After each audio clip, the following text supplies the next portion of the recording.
Hello, my name is Marcus. I'm the compiler of a collection of therapy quotes entitled 1001 Windmills of the Mind, a collection of quotes taken from what's often called the psychodynamic or the psychoanalytic perspective, which long ago, as I understand it, was referred to by some as philosophical medicine, because this philosophical medicine is meant to, one way, you may consider it, is to convert repetition compulsion, meaning no longer repeating something from the past in the present with the fantasy that we can undo the past, change the past, get a better outcome for the past, travel back in a time machine to get what we needed. It can't be done, so it's like Sisyphus, the boulder rolls down the hill. Repetition compulsion. Russell says repetition compulsion and trauma are basically synonymous. So we want to convert this repetition compulsion into memory and feeling. When we have memory and feeling, we stop repeating. We repeat, Russell says, because we lost our feelings and we're searching for our feelings. So ultimately, when we get our feelings, we can stop repeating, because feelings is linked to identity. I feel, therefore I am. So the idea is that if there's repetition compulsion, that's a sign that there's trauma. Now the person has to be an existential detective. So what did they as a child need and didn't get that led to this trauma? So again, when there's trauma early on, see, there's a little bit of overlap here. In recent videos, we talked about the timeless unconscious at work. So when there's trauma in the memory, in the brain somewhere, in the non-reporting brain, so the brain sends some information to our mind, so that's consciousness, and it would like to send more, but if it can't, that's called the non-reporting brain. So in the non-reporting brain, it's timeless. It's the unconscious mind. It's in the non-reporting brain, and the more trauma there is in the non-reporting brain or the unconscious brain, the more it's going to get us to distort the present, to accommodate the perception of the past, because the perception of the past is so-called unfinished business. The child couldn't perceive the event, he couldn't handle it, he couldn't feel it, he couldn't accept it, but it's there and it's bothering him, so he wants to repeat the scene of the crime with the mother, symbolically in the present with others, in their fantasy, getting a better outcome, because it's the timelessness of the unconscious at work. So we live in two worlds, our conscious interpersonal world and our unconscious internal world. But this internal world, if there's too much going on, the more repression there is, there's more dysfunction. We don't want too much repression. Some, of course, is obvious. It's a question of degree here. So the more the child is shamed and blamed, and he blames himself, and he's putting his feelings in the unconscious bag, and he even sacrifices his developmental path to knowing himself. That goes in the bag, So Robert Bly's metaphor of the unconscious is that it's like this bag that we drag behind us, like the shadow of this bag. We don't see it, right? And we spend the rest of our lives trying to get back what we put in. So by the age of 5, we put so much of our true self in this bag, and then we spend the rest of our lives trying to get it back. Right? So often the child decides that if he has the impression from his mother that his feelings and needs bother his mother, he puts them in the bag to accommodate or protect his mother. So he's actually protecting his mother in a sense, because the mother was uncomfortable. The child said, "Okay, mother, whatever you say." So the child gives himself up, so to speak.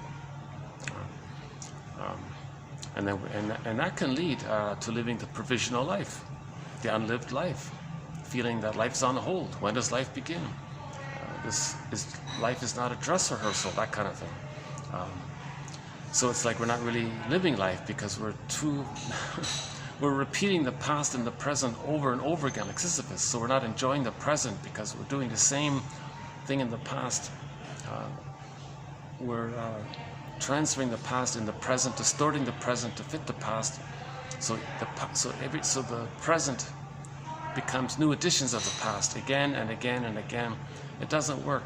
Nobody in the present can be the breast mother. So what's the trauma? What are we talking about here? The main trauma is the child had an insecure attachment style with the mother. Thank you. Let me know if you need anything. Yeah, no, that's perfect. Thanks. Yeah. There's my overpriced, you want to see my overpriced tourist coffee here? Okay.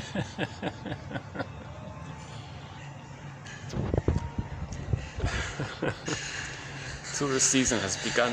The peak tourist season has begun, and the prices doubled during that time.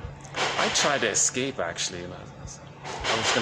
I was going to be near a bird park and far from this busy city. Due to some bureaucracy, I'm sort of stuck here for the time being, paying double for my coffee.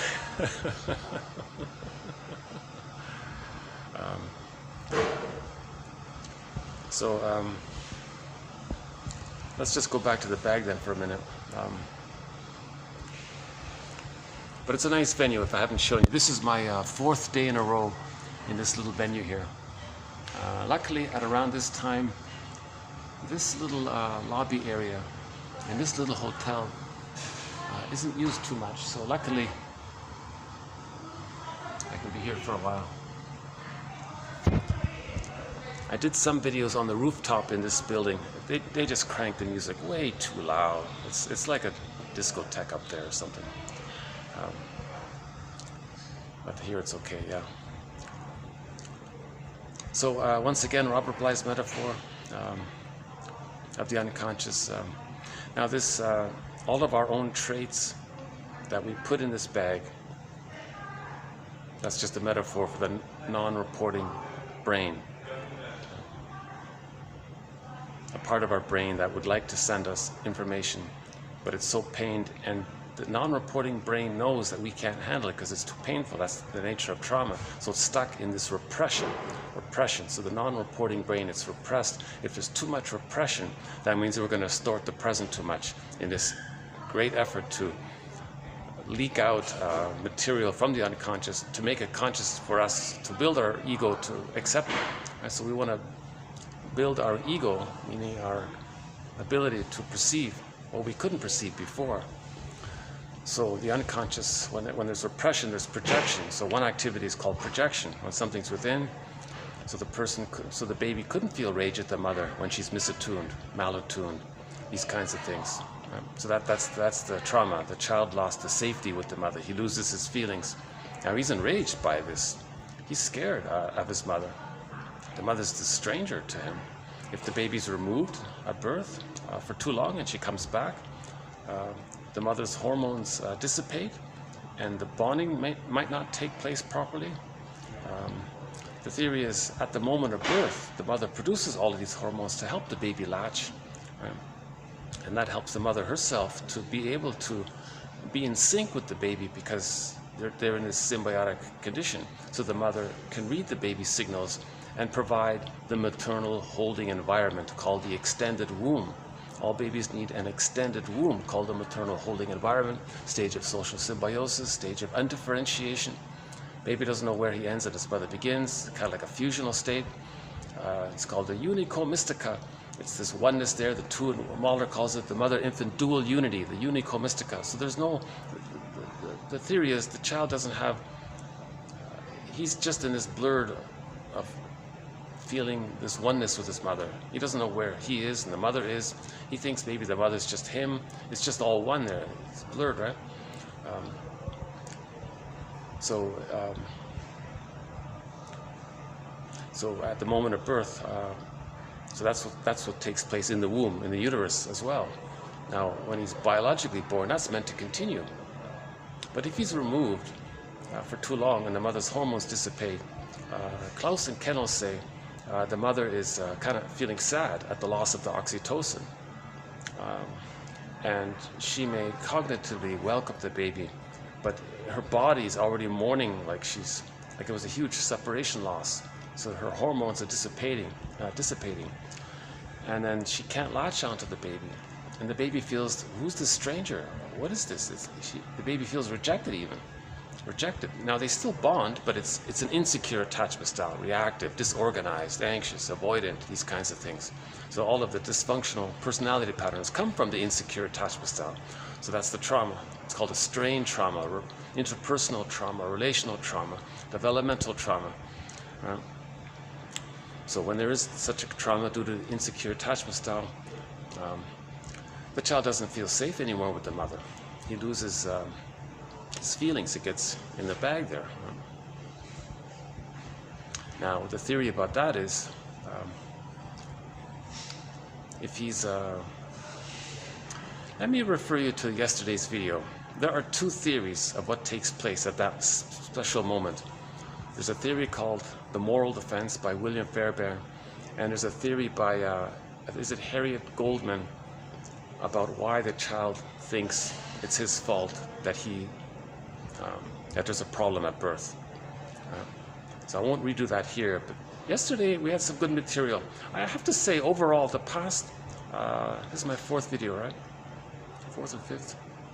I would have to say the past few videos here haven't been too bad.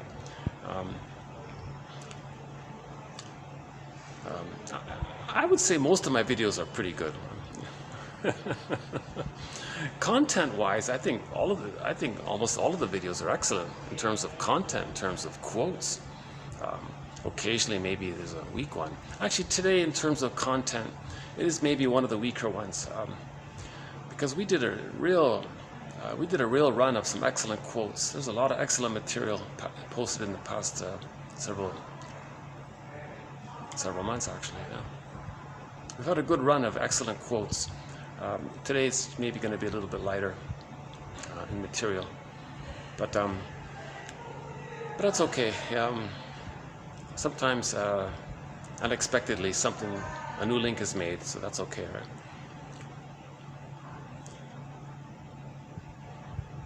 Okay, so just quickly, when the baby doesn't bond to the mother, he feels shame. Number one, the baby must think the mother's good. He must relate to a good mother for him to feed safely and feel safe enough to feed. If he's terrified of his mother and he avoids her, and he can't handle all that whirlpool of anger and stress by it, he couldn't make it. He'd be, right? He has to feel so-called safe enough with the mother. But if the mother's so shaming, what does he do? He doesn't feel safe enough with the mother.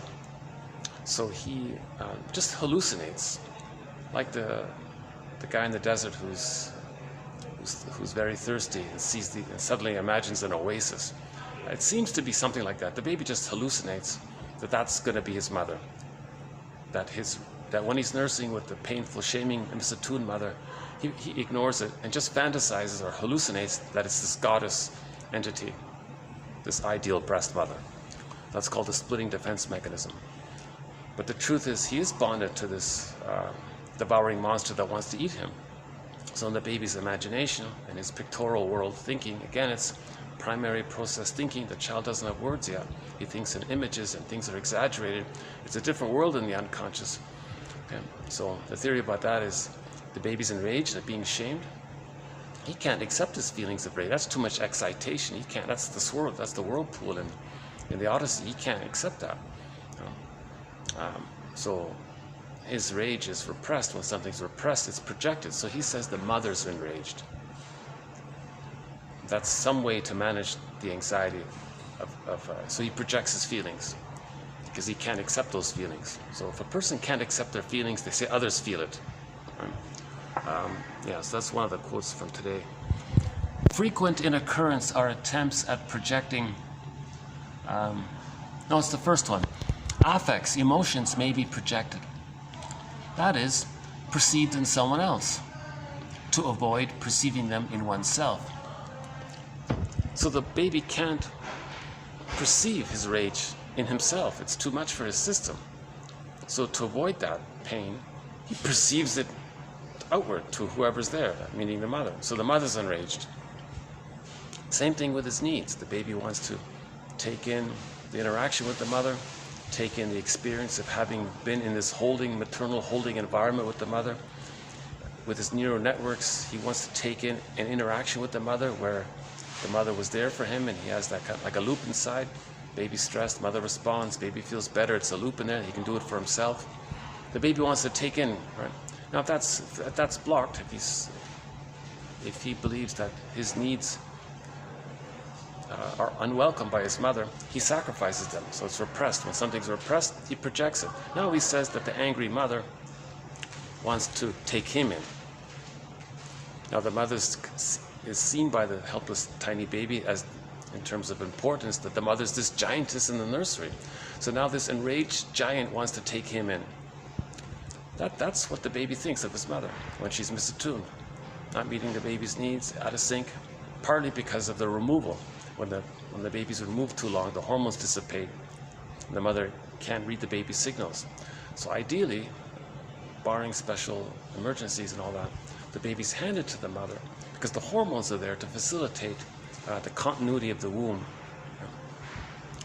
So in the uterus, the mother provided the perfect attunement. There was a perfect rhythm there. It was like music, the heartbeat and the rhythm, it was there, right? Some people say music is actually an echo of that, right? The rhythm in the womb and the heartbeat is the drummer. Anyways, never mind that. So, and then you want to preserve that kind of continuity. It's preserved thanks to the hormones helping the mother to be in sync with the baby's symbiotic attachment to the mother, and the mother can be the symbiotic presence for the child, the self-object for the child. So she's going to continue the tradition for the baby of what the baby experienced in the uterus. She's going to continue that tradition. It's just in a different setup. So the extended womb is now in her arms. So the baby being held warmly, safely in her arms, that's like a safe, warm place, a womb. Like the uterus was a safe, warm place. The mother offers a safe, warm place for the baby. The difference is she's got to not interrupt things. Like she feeds according to the baby's needs. She makes the baby comfortable automatically according to the baby's needs. So one suggestion that's been made already is that mothers maybe just stay in bed for 5 months, because that extended womb lasts somewhere between 3 and 7 months. Mahler says on average between 4 and 5 months. So what if mothers just lied in bed, made herself comfortable? Right? She can catch up on her reading, let the baby just sleep on her for 4 or 5 months basically. And she'll know when the child can hatch out, when he psychologically can start to be on his own. Now the hatching out is gradual. Right? Now the child can be nearby the mother, but doesn't have to be always on the mother. Right? Just an idea, something to think about. You know? Because if the baby does enter into the cycle, if the baby doesn't get the egg, the psychological egg, this second extended womb called the psychological egg, he can't get the psychological birth. So if he doesn't, so he needs to enter into the egg to eventually hatch out to get his psychological birth, roughly at the age of 3. If you see me looking around, it's because people are passing by and I get distracted pretty easily. But why don't I use this little distraction to take a sip of my highly overpriced, expensive. You want a second?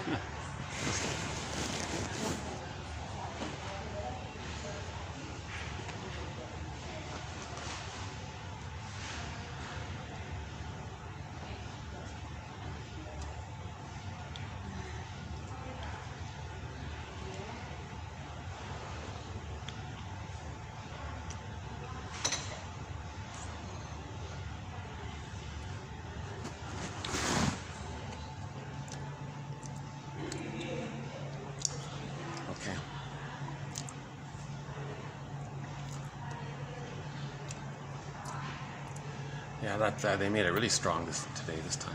And never mind. So, can you imagine that? If the baby doesn't enter into the psychological egg, that means he doesn't get to differentiate.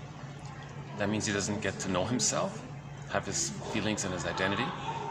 He's going to be, so that can lead to some very challenging personality patterns can spring forth if the baby doesn't enter into the maternal holding environment, the hostile provocative attachment style, the aggressiveness vindictiveness pattern, or the bully pattern, Iago pattern, the lower functioning BPD pattern, some of these symbiotic character disorders. We don't know much about that yet.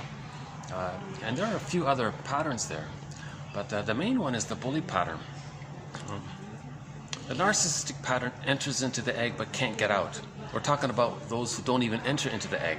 So that's why they're more aggressive and more negative and more destructive and all that. Yesterday we played the song Ma Baker. You know, she was like a gang leader, criminal kind of person, didn't care. She just had revenge on the world, the mother on the world kind of thing. And remember, babies feel like little gods. Everything, infantile megalomania is still there. Infantile megalomania is resolved when the baby's loved and hatches out. Then it's resolved at the age of 18 months. In order for primary narcissism or the grandiosity to be resolved, the baby needs to enter into the egg, number one, and leave it. So there's two things there. Those who don't enter it, that's the bully pattern, of course they have infantile megalomania, right? And those who enter into the egg and can't get out because they're trapped in the tarpid of a negative symbiosis. So that's the narcissistic pattern. They're very cynical and negative and all that. Now they're not as overtly bullying with bullying behavior because they have the mother, so they feel connected and even become the mother. So they feel a little safer that way. They're negative, but they feel safer that way. But the bully pattern and the Iago one and a couple of other ones in that area, they're more belligerent to communicate that they didn't get the attachment with the mother, the symbiotic attachment with them. So they're going to force. So one way that might look is the bully pattern. They're going to force, frighten people, shock people. They don't care. They want to create a trauma bond with someone else. Find some lackeys to be attentive to them. Now the lackey's not the breast mother. So Sisyphus, they're going to do it again and again. So they just seek power and control. To find someone to respond to them, it's better than nothing. Their slogan is, it's better to be respected than loved.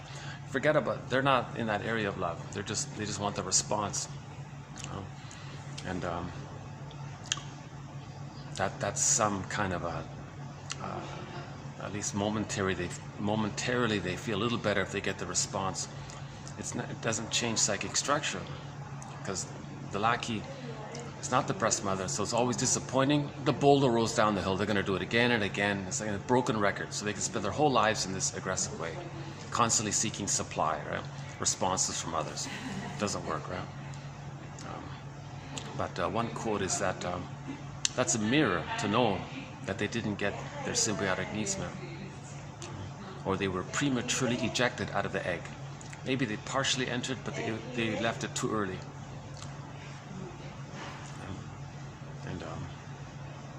So that's how important it is. If babies can lie on their mother's front and nurse whenever they want and feel warm and safe for the first 4 to 5 months, and then they hatch out, no Iagos, no bully patterns, none of these very disturbing personality patterns will be there.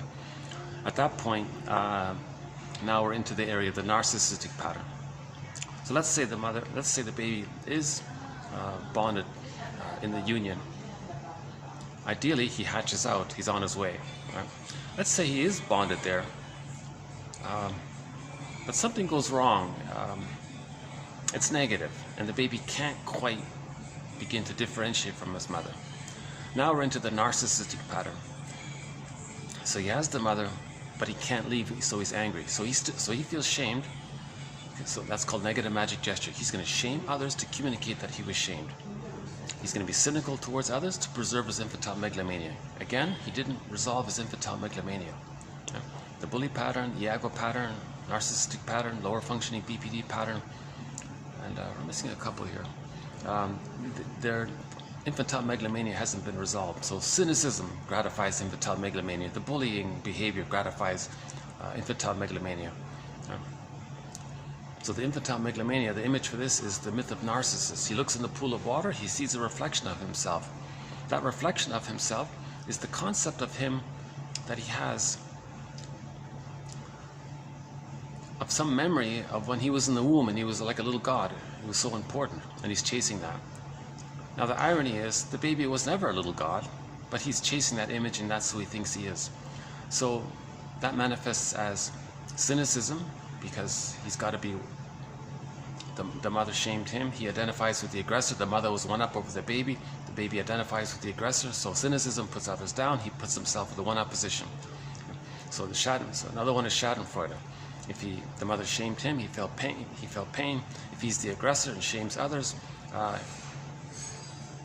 he got what his mother got, because now he's the mother. So presumably, when the mother used the child to comfort her, she felt better.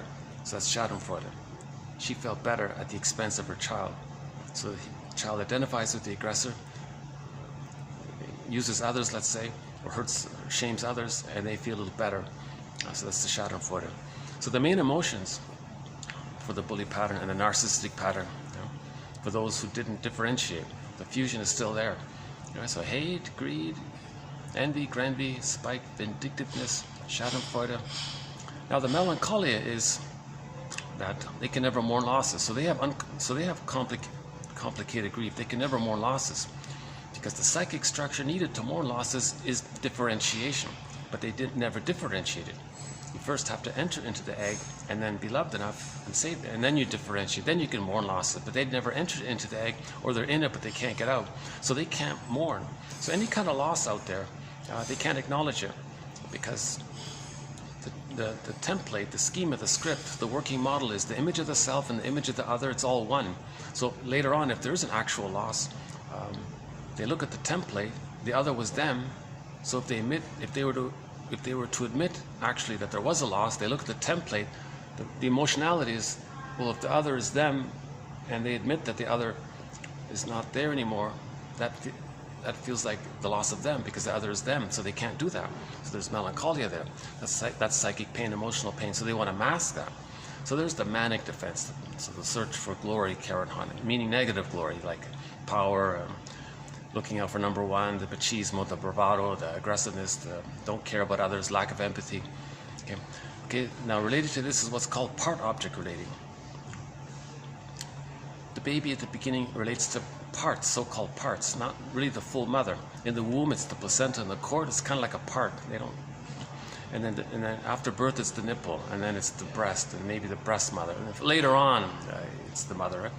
So if they're stuck there at the nipple breast area, the placenta nipple breast area, that's just there to serve the child. It's just, it's so later on, those people with those patterns think in a utilitarian way, that others are like the placenta or the nipple or the breast. Just something, people, they don't emotionally see them as full persons. They just see them as in a utilitarian way from the reference point of the baby in relation to the placenta and the breast, right? That it's just there to serve them. So people with the narcissistic pattern, the bully pattern, they just think that the others are just there to serve them, because they're still in that passive state that the baby was in. The others are just there to serve them, right? So people with the narcissistic pattern, they think, well, if you're useful and you serve me, fine. If you don't, who cares? They have that kind of infantile template going on. So their attitude is like the attitude of the baby. Now, it's okay for the baby to have that attitude. Obviously, he's still growing, still developing, but past that stage, you see, that's when things are frozen, and they still keep it. They still keep it, at least dysfunctional patterns. So that's all due to an insecure attachment style, meaning they didn't get the love to go through the developmental phases of entering into the egg, hatching out, and moving forward. They didn't go through all that.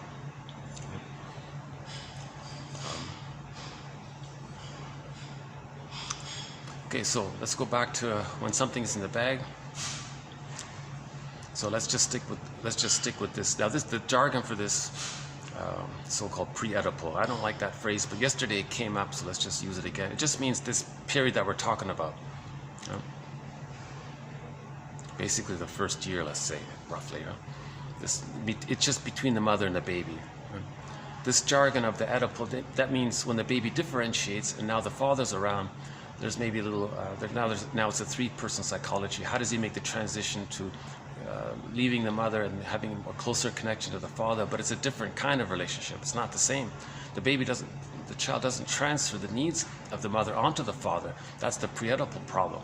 Right? The earlier problems. That's Right? What they mean is by this so-called edible means that the child no longer has this immense dependency on the mother. Now the child has a different kind of needs to learn about the world more, to be a little more autonomous with the father, because the father isn't the mother, so obviously the father can't do that. But the fathers take a lot of slack. If the child's unsatisfied with the mother, they may have those early dependency needs, put it onto the father. The father can't do it, it's a problem. So it's still in that area there.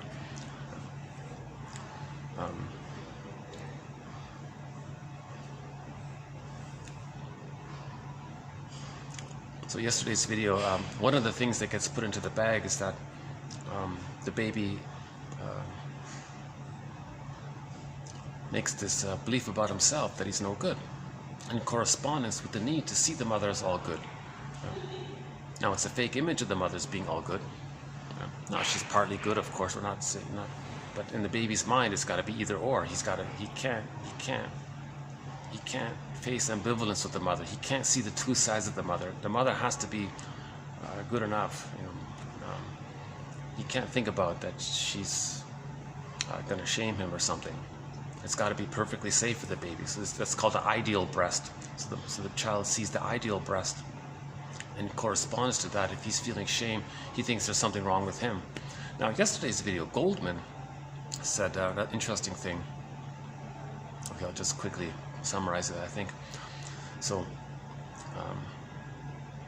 the two reasons why babies begin with the false belief. The false belief, they're born good, they're born to grow, they're born healthy, they're born with original trust, original goodness. They just want to continue development and have the tolerant personality of I'm okay, you're okay with the psychological birth. Know their interests. It's generative, gratitude, affection, caring, tender. That's the natural personality. It's humans are good in terms of love and contributions. Humans are meant to be like that, and we were like that for 150,000 years, according to one theory. So the two theories are when the baby's shamed, he's like, because of infantile megalomania, he thinks he causes everything. He'll say, fine, mother, you're uncomfortable with my needs. I gotta see you as good. I'll sacrifice myself and think I'm no good and you're good. So that's the ideology of I'm not okay, you're okay. Now in the bully pattern, the narcissistic pattern, the Iago pattern, etc., they can't even hold on to that. They identify with the aggressor. So that fake image that they made of the mother as being wonderful, they take that for their identity and say that they're great. Then they say others are no good. What they mean by that is their shame self. It's repressed, it's seen onto others. So when they say I'm okay, you're not okay, they're talking about themselves seen onto others. And the prejudice can come from there because they're going to shame others because they can't feel that they were shamed. At the same time, it's called a negative magic gesture. They want to show up the mother. They're angry at the mother. They want to shame others to communicate that when they were a baby, the mother shamed them. Now, at the same time, their anger is not directly at the mother. It's at others. So they're protecting the mother. So there's a condensation here. They're protecting the mother. They're angry at the mother, but it's safe because it's displaced. And prejudice comes because the others don't know what you're talking about. Right? So, and they can't feel that they were shamed. It's too much. They created a stencil. And it's in the timeless. It's in the timelessness of the unconscious. So the person goes through time, but the timeless mind follows the person, and it, like a record, it just replays again and again. So the timeless script replays again and again as the person goes through time. Right? So Burglar's record. Every neurotic is a music enthusiast, but he only has one record. Yeah, let's update. I've done this metaphor several times. Maybe we could update it. Let's put it this way: every neurotic has one of those flash discs that can hold music files, but he only has one file, one music song on his digital flash disk, and he carries this one flash disk file with him all the time. Every time he comes across a player, buys one or sees one or whatever, he plays off that one song, and he can only play off that one song. Now on that song, Burglar's one is better. Now let's just stick with the original. Burglar says every neurotic is a music enthusiast, but he only has one record, meaning one of those vinyl long play LP, long playing vinyl music disc records, and he carries this record with him everywhere he goes. Every time he sees a record player, a phonograph, a record player, a Victrola music player, record player, he spins off that one record.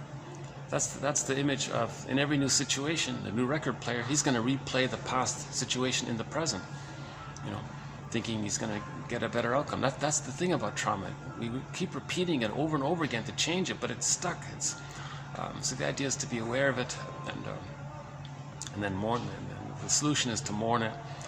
As we mourn, we cry, we feel, we get our identity back, then we differentiate. But we got to forgive the mother, understand her in order to do that. So that takes a lot of work in that area. But let's first sort of conceptualize this idea that of arrested development, what that is.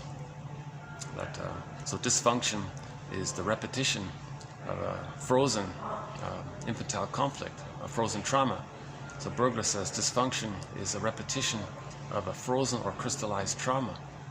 It's in the timeless brain, it's in the timelessness of the unconscious, and the timelessness of the unconscious follows the person all the time. So in every new situation, this timelessness, the record is played again over and over again.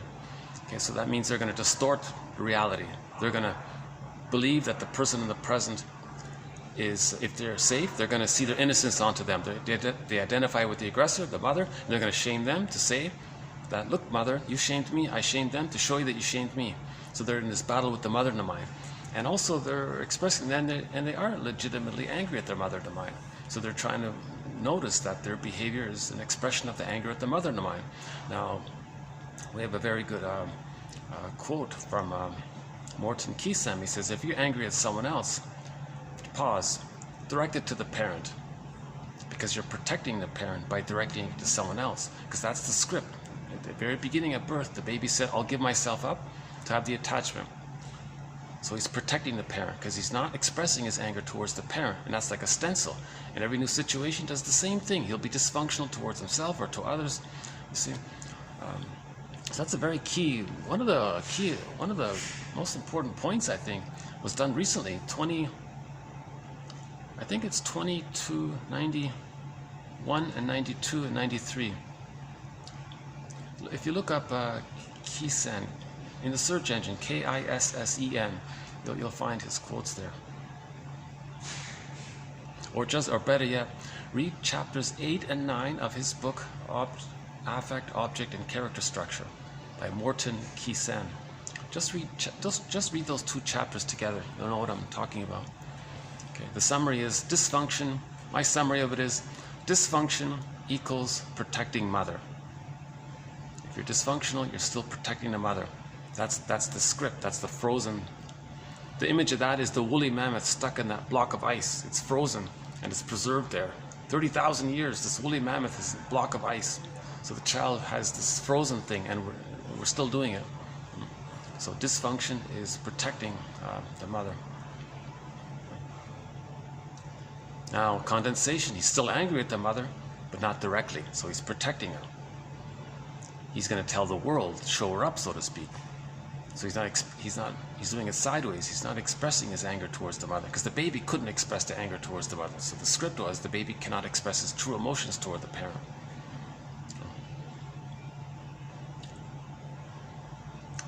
So the sideways anger is called negative magic gesture. He's going to shame others to communicate that his mother shamed him.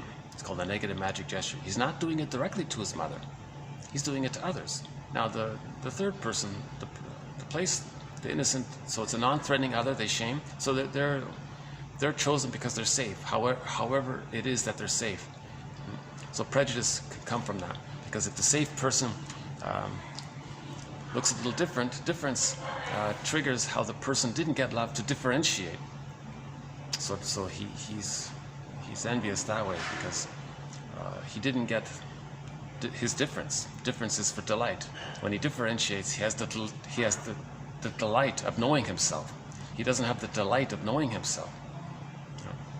So if a person looks a little different name, different dress, or whatever, oh, difference. Oh, I didn't differentiate.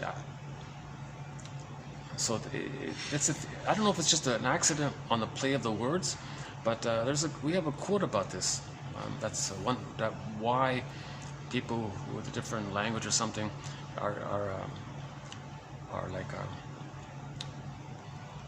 then seen as a trigger, in the sense that the person who didn't differentiate feels he couldn't feel his difference from his mother.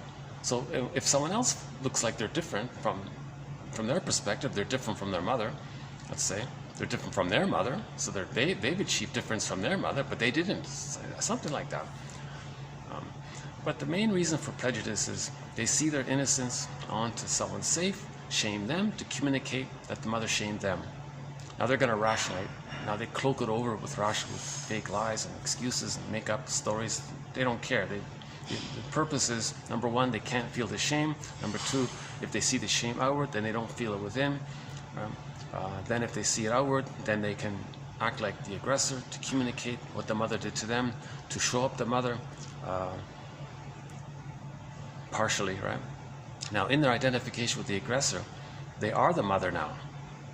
Now talk about protecting the mother. They just become so close to her, they just basically become her now. So that's a failed empathy. The baby can't mirror the mother. So the baby who identifies with the mother says, look mother, does this make you happy? I'm going to be just like you. I'm going to mirror you. That's what your mother needed, right? You needed mirroring from your mother. Well, I'll do it then for you. It's called childhood parentification. No baby can be the mother for the mother. But he's going to try, so he'll just be like her. But he's angry, so he becomes a caricature of her, like a cartoon of her. So he's going to act like her in a ridiculous way by shaming others to communicate that the mother shamed him. Totally unnecessary, you know. So he's protecting the mother by trying to save her, fix her, heal her, give her what she wants.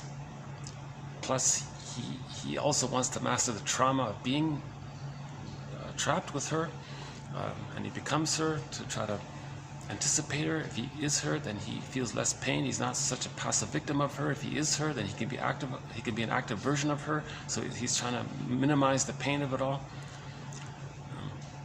So with trauma, a lot of things are taking place. You know, identification with the aggressor, negative magic gesture, prejudice, of course. You know, the whole issue of splitting, sees the mother as a monster, fantasizes as a goddess. In the template as goddess and demon, the splitting takes place. That leads to prejudice, and that leads to the prejudiced personality. Later on, someone can say, do you feel stress in your life? Oh, just think us or them, garden or jungle. That triggers the us, goddess and demon emotionality. Then the negative magic gesture takes place.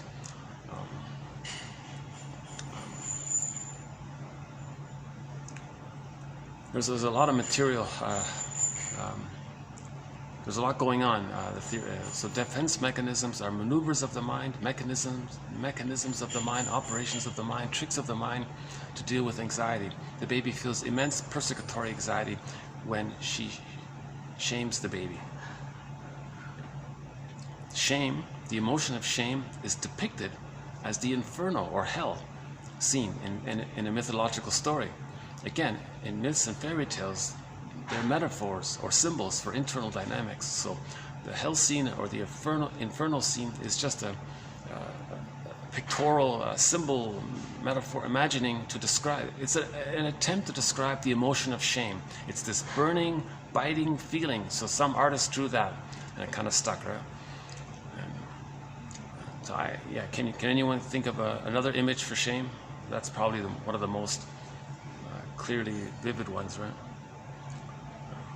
So the baby can't feel all of that shame, right? Now later at midlife, when Odysseus felt his shame, he went into the underworld, so he felt the shame, right?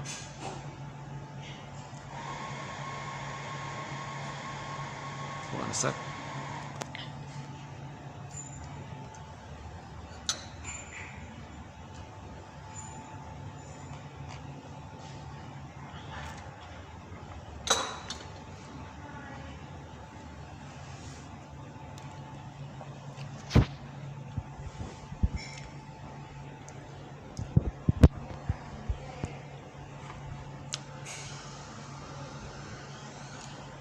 Okay, so now a lot of knowledge about which defense mechanisms the person is using, even knowledge of that goes into the bag.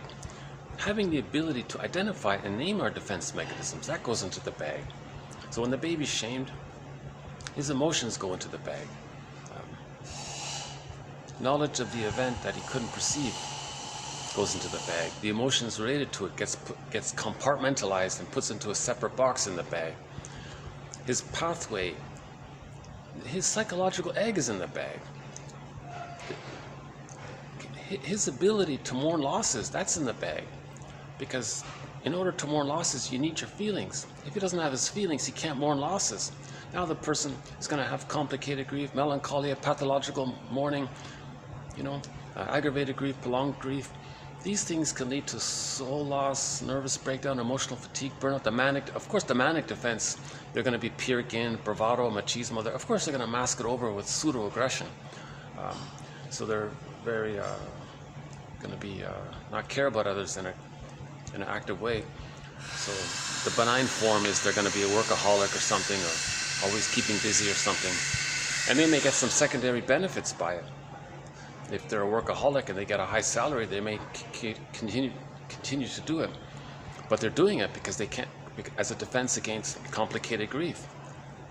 So they're living life. They're living the provisional life. They're not feeling real. They feel a little unreal, right? They feel that something's missing, and they're just in this manic defense. Now they're excited and all that because of the brain chemist dopamine, the chase, and feeling the narcissism. So every time they do something that makes them feel important, then they're going to get serotonin from the false self, not from the true self. So they're highly dependent on this chase for glory, power, and control over others. Now, gratitude haven't entered the psychological picture, hasn't. Love, gratitude, tenderness, affection, they don't become elders. They don't care about others. Remember, it's part-object relating. Everything is these personality. The baby relates to a part of the mother, and they're stuck there. Later on, they see others in that kind of utilitarian way. So they don't really care about the full story of another person. They're not going to listen to someone else, or they're not going to be curious about someone's soul or something. They just put it this way: babies don't say thank you. Infants don't say thank you, or apologize, or make regret, or make reparation. So it's just a simple way of saying it.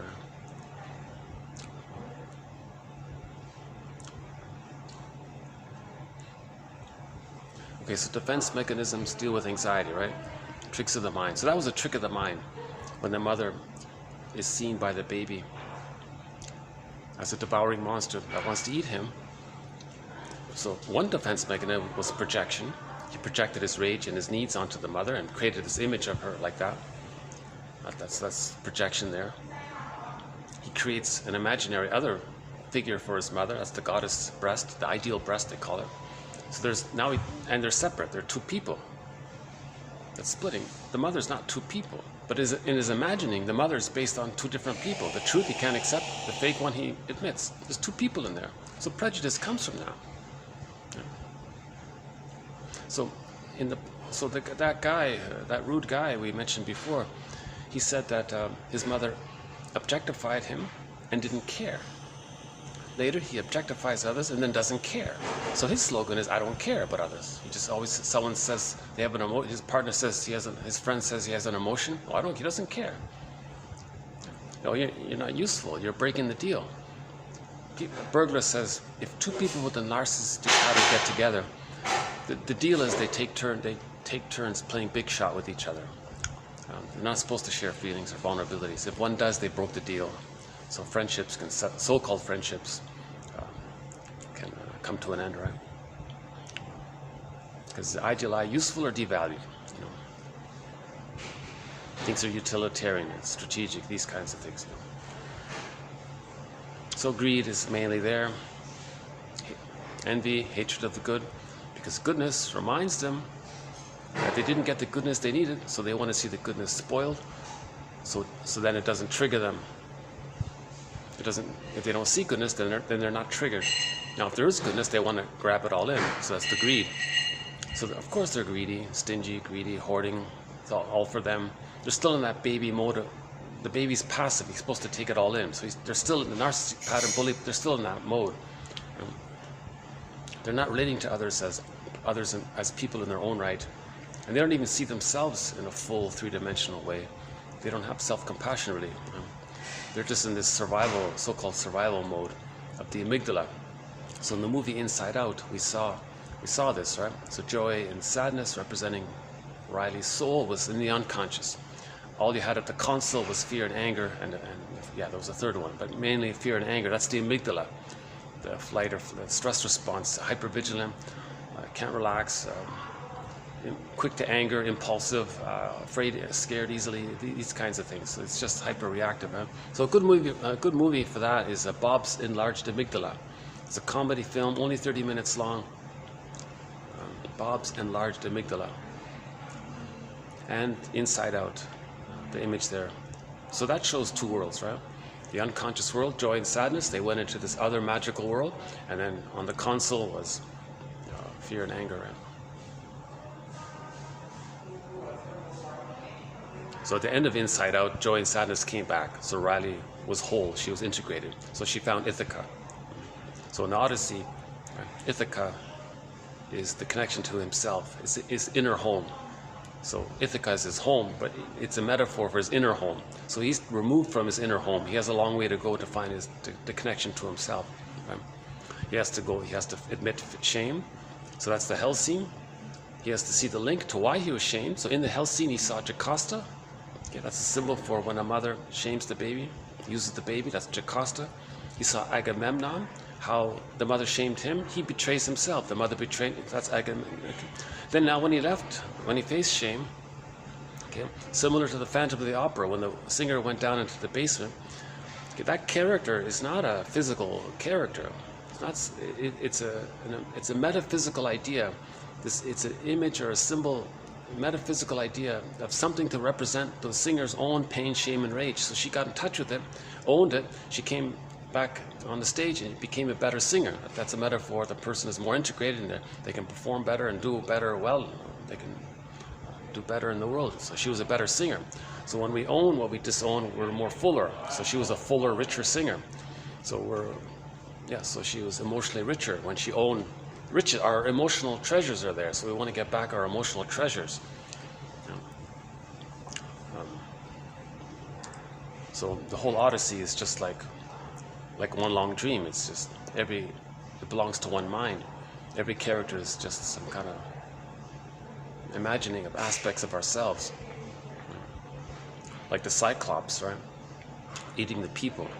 That's not meant to be some kind of external thing. It's not meant to say something like that. It's meant to be a metaphor to communicate that the baby distorts the image of the breast. And I have the Cyclops, this giant, right? There's the giantess, right?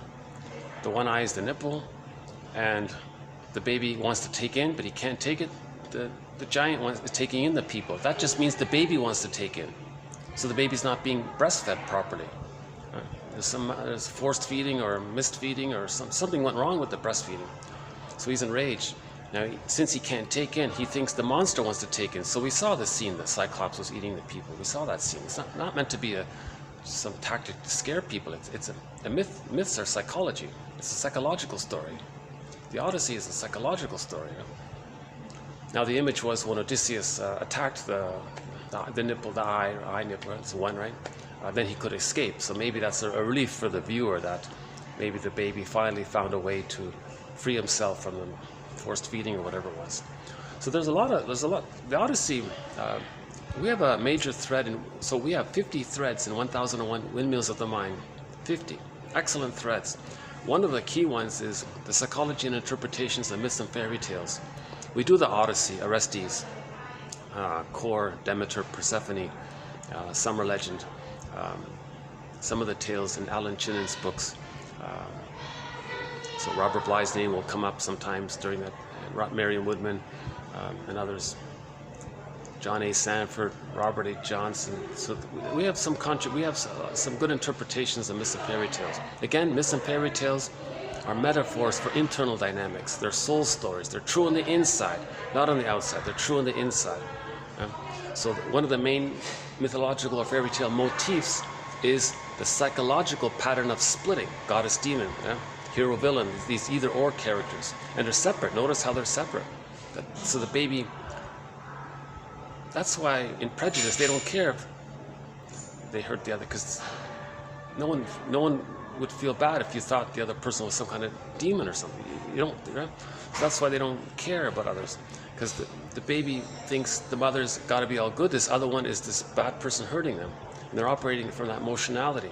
So there's lack of empathy for others, and coldness towards others, that kind of thing. The truth is, the mother's one person, but the baby couldn't see that. So he creates two mothers. That's a huge emergency, desperate maneuver of the mind. The splitting defense is a very archaic, extremely desperate maneuver of the mind the child adopts. Now, many authors say it's okay temporarily in the very beginning because of his small size, but as he gets older and stronger and he receives more love and more experience, oh, he finally gets it. The mother's one person, the images come together, there's one image of the mother.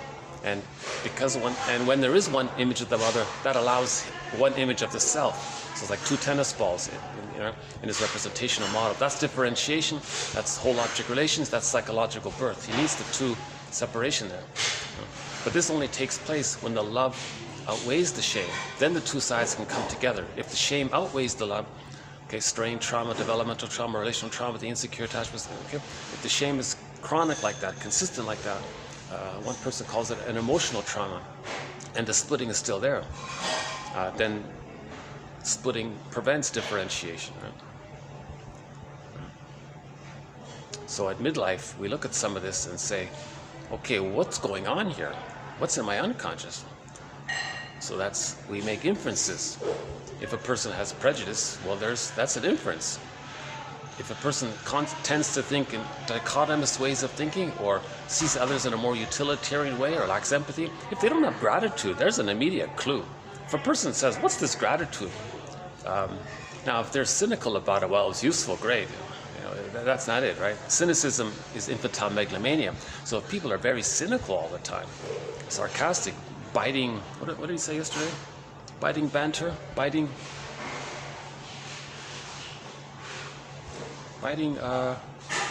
bitter, biting banter or something, that's a sign of arrested development, right? They're angry at the breast, they're still trying to take it in, they're angry and they want to take it in, bitter, biting. So people who are very cynical and sarcastic, that's infantile megalomania. They're still chasing the image of themselves as being a little god. Okay? So again, narcissist looks in the pool of water, he sees a reflection of himself. One book title is called "The Object of My Affection is My Reflection." He only loves, so people say that, he only loves himself, only cares about himself, number one, all this, right? But he's chasing a phantom, he's chasing a fake imaginary image, but that's all he has. He's taking refuge in the only thing that was safe for him being a little god in the womb. That's the only thing he has. So he just keeps chasing this, and this represents this represents materially afterwards in a narcissistic pattern, right? So important, all about him, doesn't care about others, every part object relating, useful. He's still operating out of that baby template script, that schema. It's frozen. The woolly mammoth, he's stuck, it's arrested development. He has a fixation, he's fixated, stunted development. We're talking about psychological, psychic, emotional development. We're not talking about chronological development. We're not talking about, even some kind of cognitive development in terms of doing math, and he can be a PhD in science and all that. We're not talking about that. We're talking about this emotional area. It's right. We don't want there to be too much of a split between the emotional area and the cognitive, chronological area. Right? These curmudgeons late in life, they're 90 years old or whatever. They're so bitter and angry and enraged. They're screaming infants still, because they're getting older and their tactics to get supply don't work. So they're getting more aggressive and more easily triggered. Those kinds of things. So the curmudgeon never mourned losses. He never mourned losses. So when you don't mourn losses, everything reminds you of the loss. Then that's stress on stress. It's like a snowballing effect. And that can finally make a person very irritable all the time. Every little thing reminds him of something, right? You can't mourn losses, the curmudgeon. Now at midlife, the idea was for him to do a kind of audit, midlife examination period. some kind of introspection, some kind of self-examination period, where he's got to ask himself, something's off here. Why does he still feel like a selfish person? Maybe he gets clues from his friends or from his spouse or something.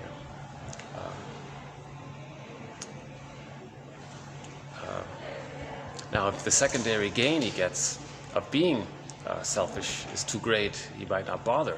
Right? So in the Odyssey, that might be like Lotus Land. Who cares? Or Circe says, "Oh, don't bother. You could be self." Circe said to Odysseus, "Oh, just be a playboy. You don't have to grow up." Odysseus said, "No, I want to grow up. I want to find my home. I want to find Ithaca." Right? The siren said, "Oh, don't. Yeah, it's too difficult. Just give up." He said, "No." He tied himself to the mast or put wax in his ear so he didn't even hear it. I think my theory is the first edition is he ties himself to the mast. He's resisting it. The second time around, it doesn't bother here. He's going to go forward. He's not going to listen to the nonsense. Right? So that's the wax in the ears one. That's just my guess about that one. So part of the healing process is owning our projections. So this first one here is about projection. So by the way, we're just going to do two quotes here. The first one comes from a guy named Otto Fenichel. He just says a lot of sort of familiar. His book is old. It's back in the 40s. So I just bundled everything. I just bundled several parts of what he said into one TQ quote. So TQ 2324 comes from a guy named Otto Fenichel. He was sort of a big name back then. So most of these are going to be kind of reminders. So there's no real new strong insights in this one here. But I thought the reminders combined together offer enough substance to qualify as a TQ quote. So the first one is on projection. So what can get projected? Well, let's say the obvious. Emotions. Emotions may get projected. That is, perceived in someone else in order to avoid perceiving them in oneself. Now, like all defense mechanisms, defenses against emotions may fail. Persons who deny their emotions may, under some conditions, be completely overwhelmed by the return of their emotions. Hence, emotional defenses frequently show a double-edged character, meaning the absence of emotion may be reversed into an attack of emotion, meaning an emotional attitude of the nature of a reaction formation may be reversed into the original opposite affect. This is a bit of a tongue twister. So let's pick an emotion. Sad, happy, I guess. So let's say the person feels sad inside. Now normally it's repressed. Now let's say the sadness comes up, maybe the person represses it again. So now it's buried completely. Or let's say he feels sad, it comes up, but this time he'll flip it. So he's not going to double repress it. So now it's called reaction formation. He feels sad unconsciously, but consciously he'll have cheerful attitudes or something. Some kind of Pollyanna-ish, like maybe a little unrealistic. Now remember, reaction formation is very useful to society. We like people who are smiling and all that, right? Now some people might be smiling because they're genuinely comfortable and relaxed and feel good. Some people are doing it to stay in touch with the sadness,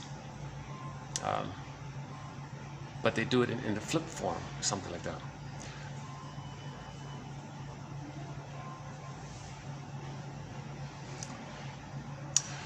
Let's switch it. Let's try the anger one then.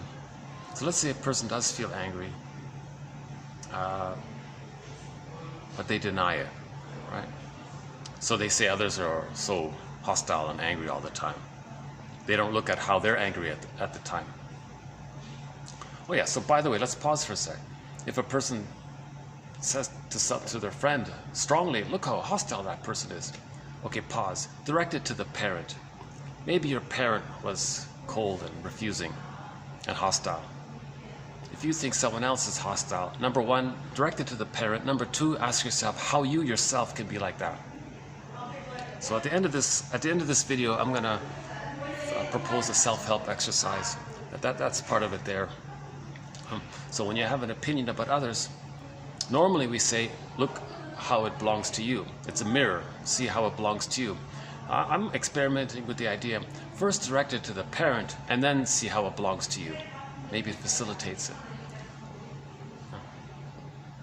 So let's say someone slighted you or something. You don't even know them. You try to say hi and they just walked away or something. Oh, how cold and refusing and rejecting that person is. Okay, pause. Right, it's a trifle, right? Normal trifles of daily life, right? Okay, so but it triggered. Now that emotionality is not for that person. That emotionality is for the parent. And you go, oh, okay. It was displaced because you're protecting the parent. You're not directing your anger at the parent. You're directing your anger at the stranger who slighted you. So you're protecting your parent that way. So go back. So redirect it to where it belongs, to the parent. Now think about how you're really angry at the parent for being cold and rejecting and all that. Now you're getting somewhere. That's a huge relief already, right there, right? Okay, and then the next step is to ask yourself, well, when do I slight people or something, or ignore people? And now you're being honest to yourself. See, I feel calmer already just doing that. Right? So that's the self-help. So at the end of this video, we'll talk about that self-help exercise. I got a distraction here. Okay, hold on a sec. Okay, so affects again. So affects may be projected. That is perceived in someone else. Okay, so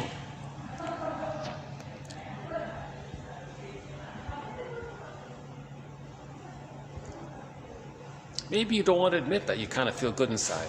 So you say, you know, look how happy those people are. Maybe you're afraid to admit, well, maybe you're feeling okay inside. Those people they're doing pretty well over there. Yeah, they seem kind of comfortable. They seem okay. And that's your way to recognize maybe you're doing okay inside, but you're afraid to admit it. So something you're afraid to admit for whatever reason, you project that outward to see that it's within. So projection is a mirror. So let's do the basics here. So projection is a mirror. All defense mechanisms are to help you not face what you can't admit about yourself. Right? So you say it's outward. It's some kind of trick of the mind. Someone said it's selective attention outward. You might blow it up or invent it. Selective attention outward, your attention is outward, and selective disattention inward. And that's like a projection mechanism taking place. Right? So, okay, so that deals with you not facing it within. If you say it's outside, then you don't look inward. So that's how you avoid that it's within. So that's the defense part. Now at the same time, when you say it's outward like that, that's like a mirror in a way. Your attitudes and what you're saying, just look at that, and that's a mirror. So Laughlin calls projection a mirror defense. He has a very specific term for it. It's a mirror defense, meaning you look at your opinions and judgments in this mirror that you created, you invented, you made this mirror for yourself. You made this mirror for yourself to own what's within. So this is part of the inferring mind. The non-reporting brain converts into the inferring mind. Or your double self, the secret self, your unconscious self, your shadow self. It's helping you to integrate. The phantom guy, Poseidon, whoever character you want to make up, the skeleton, Darrow says, you can make a character. It's trying to help you to own and accept yourself, right? You want to, in the motif of the double, the idea is to get to know the person and recognize that that person is you, right? And the shadow work, same thing. Someone you don't like, get to know them, and those qualities belong to you. So with the double self or the shadow self is getting you to see it outward, for you then to see what's within. Still, one of my favorite quotes on projection comes from over 2,000 years ago by the philosopher Confucius. He said, quote, to his students, when I'm at a party of 3, I always have 2 teachers. To the one I admire, I will be his student and study from him and learn from him. To the one I see traits that I don't like, I search for them in myself. So already there's a recognition of projection. So when we say the philosophical medicine, this idea of owning our projections is called philosophical medicine, because if we can own our projections, we feel a little better. It's medicinal for the soul, right? To own our projections, that kind of thing, right? Again, okay, so emotions may be projected. Okay, not only your opinion about yourself, or something you did you don't want to admit, or something you wish you don't want to admit. You say, oh, he wants to do that. Well, maybe you want to do that. So 2 videos ago, the quote was, the husband, there was this big wedding and the whole town knew about it. There was no way he was going to later admit that he fell out of love with his wife because of the pressure. He couldn't deal with that. And he didn't even know it himself, really. But actually, the guy fell out of love with his wife. So what he would do was, it's repressed. It's too uncomfortable to admit it and face it. So he kept accusing his wife of having fallen out of love with him. The wife didn't know what he was talking about. She was shaking her head. And finally, the guy realized, oh, that's a mirror, that he fell out of love with his wife. So we can project. So that's an emotion, right? Or some psychic material. Yeah, it's mostly going to be emotions. Something he did, thinks, feels, believes, right? Maybe wants to do, or maybe a wish he has. Whatever it is that's inside. Maybe he's not aware of using a certain defense mechanism. Then he says, and he says to his partner, you're always using this defense mechanism. That's a mirror that he's always using it, or often using it, or whatever. So whatever it is, so emotions are one of them. So emotions, affects, can be projected, meaning perceived in someone else. You attribute them to someone else. You just say someone else has it. And that way you avoid noticing them in yourself. Now, like all defense mechanisms, defenses against emotions may not work. Persons who deny their affects may be completely overwhelmed by the return of their affects. Okay, so in other words, Poseidon is angry that you're denying your emotions. Now that anger is gonna maybe get the person to double reverse his emotions. So let's say,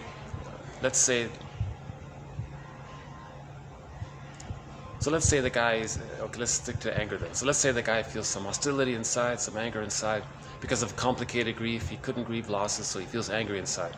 So he says his friend is angry all the time. Yeah. That's how he denies that he's angry all the time. Now if this keeps taking place, the unconscious might flip his lie. So the lie was that the other is, so if the other is not angry, that means he's not angry. Now the unconscious says, you think you're not angry. Well, I'm not going to accept that. Oh, you're not going to accept that? Now he flips it. Now he's back to the anger. You see? So first he flipped it by...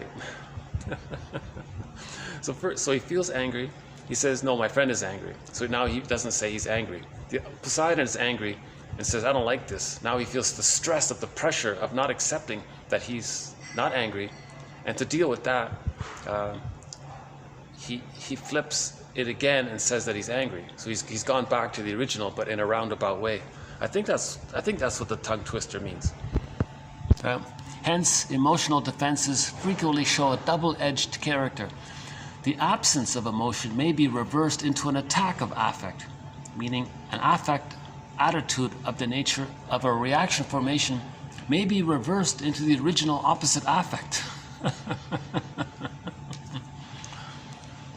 So someone said the unconscious has a sense of humor, something like that. So there's a bit of irony there.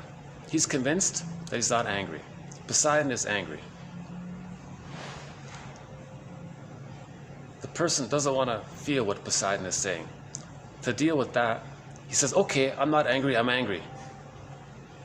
To deal with the pain of the lie that he's making, that he's not angry. To avoid that, because of the pressure from Poseidon, he says he's angry. Not being honest, but he got the truth, but in a roundabout way. So that's like a double defense or something. Okay. Frequent in occurrence are attempts at projecting guilt feelings. So that's another thing that we can project, guilt feelings or shame feelings. Right? Quote, someone else has done it, not I, is the leitmotiv of many a neurotic character.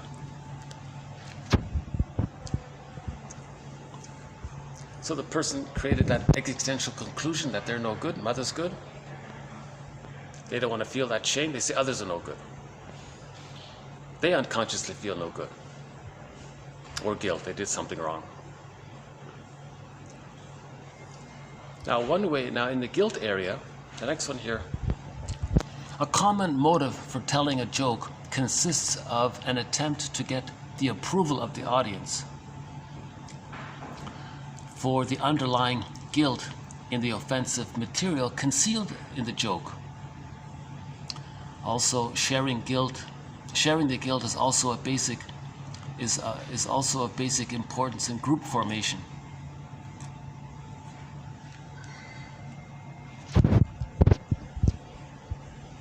So the comedian, the stand-up comic, I guess, or the comedian or whatever, or in the sitcom or something, the guy makes a joke about something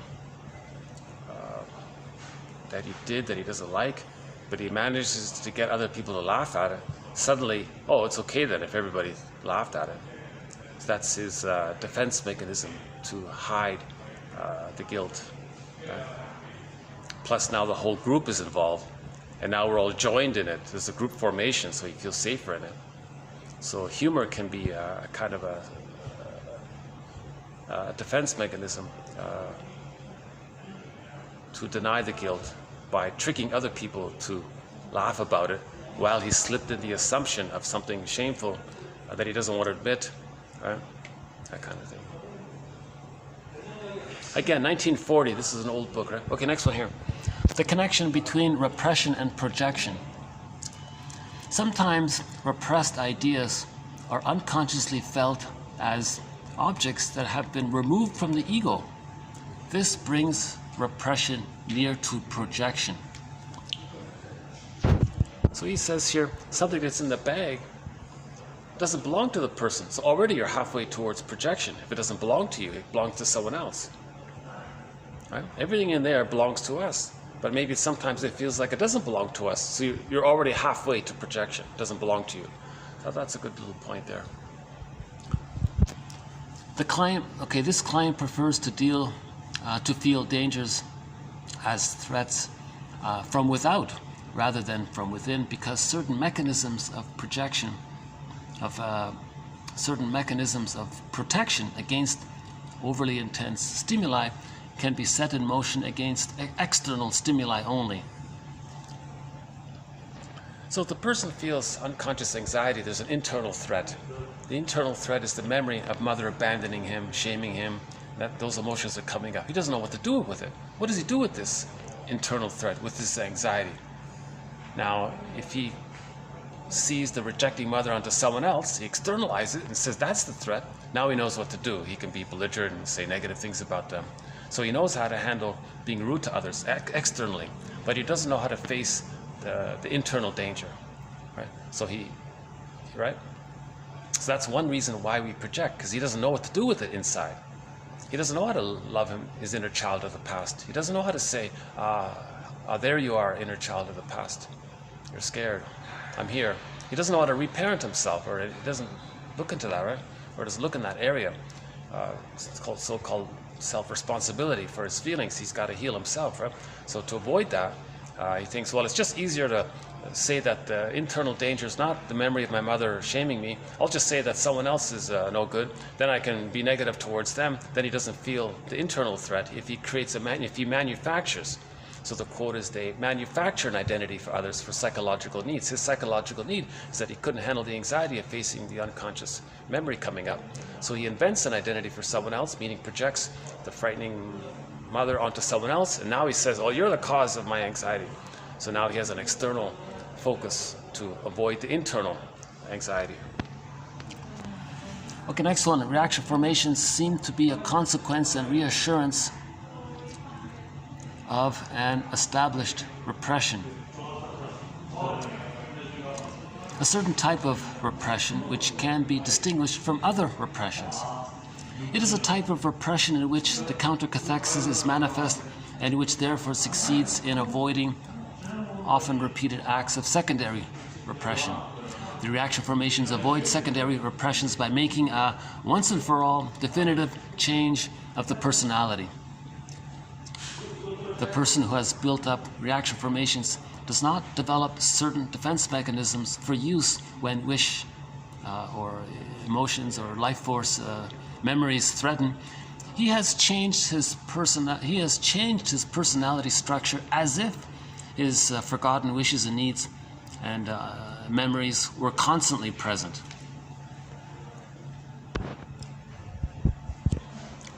So here's the idea that a reaction formation can become a consistent part of the person's personality because he constantly projects the frightening mother onto others all the time.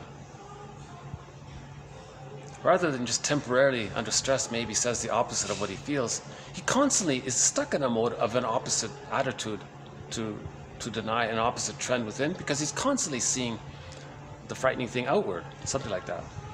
So a common reaction formation is,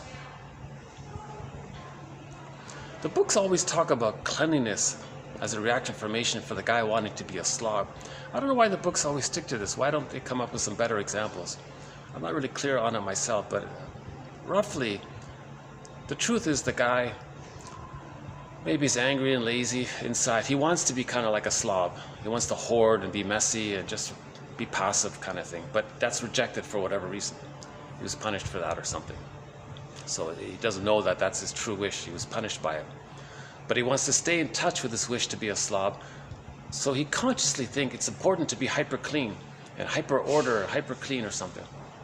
Now that's fine. It's socially, remember, reaction formation is usually socially useful, right? Right? So usually it's about vices, right? The guy has some kind of vice of some kind. He wants to do smokes, so then he says smoking is no good, but maybe he seriously wants to smoke inside. So it's helpful for him to not smoke, but he's doing it for the wrong reason. He's just doing it out of fear of his true wish or something like that. So now if this is constant, he may all of his life constantly say, be hyper clean all of his life, or says how bad smoking is. But the truth is, inwardly, he's disconnected from his truer wishes to smoke and be a slob or something. And the Odd Couple comes to mind, right? Felix and Unger and what's the other guy? The sitcom, The Odd Couple. Felix Unger is the neat freak guy, the obsessive compulsive neat guy, and the slob, his roommate, the slob. I forgot his name. So maybe Felix wants to be like the slob. Right? That's why the roommates, he feels okay with it or something, because his messy roommate represents the secret wish on Felix Unger's side or something. So he feels a little comfort by seeing something he wished he could do. The other guy is expressing it for him. Jack Klugman was the actor, right? Jack Klugman, is that right? Well, that's in the movie version, right? Oh, okay, in the movie version, it wasn't very good, but in the movie version, it was Jack Lemmon and Klugman, right? The TV sitcom was a little better, right?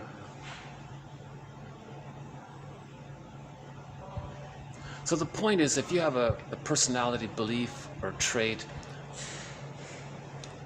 you can wonder, is it aligned to something opposite? So the repression wasn't doubly repressed. So in repression, you have let's just say the slob one. So the guy who wants to be a slob, that's repressed. It comes up a little bit. No, he represses it again. So it's completely gone, let's say. Or it comes up the first time and he keeps it and flips it and says how important it is to be hyper clean. And that's the link to his wish to the slob. That's called reaction formation. So reaction formation is you consciously think, believe, do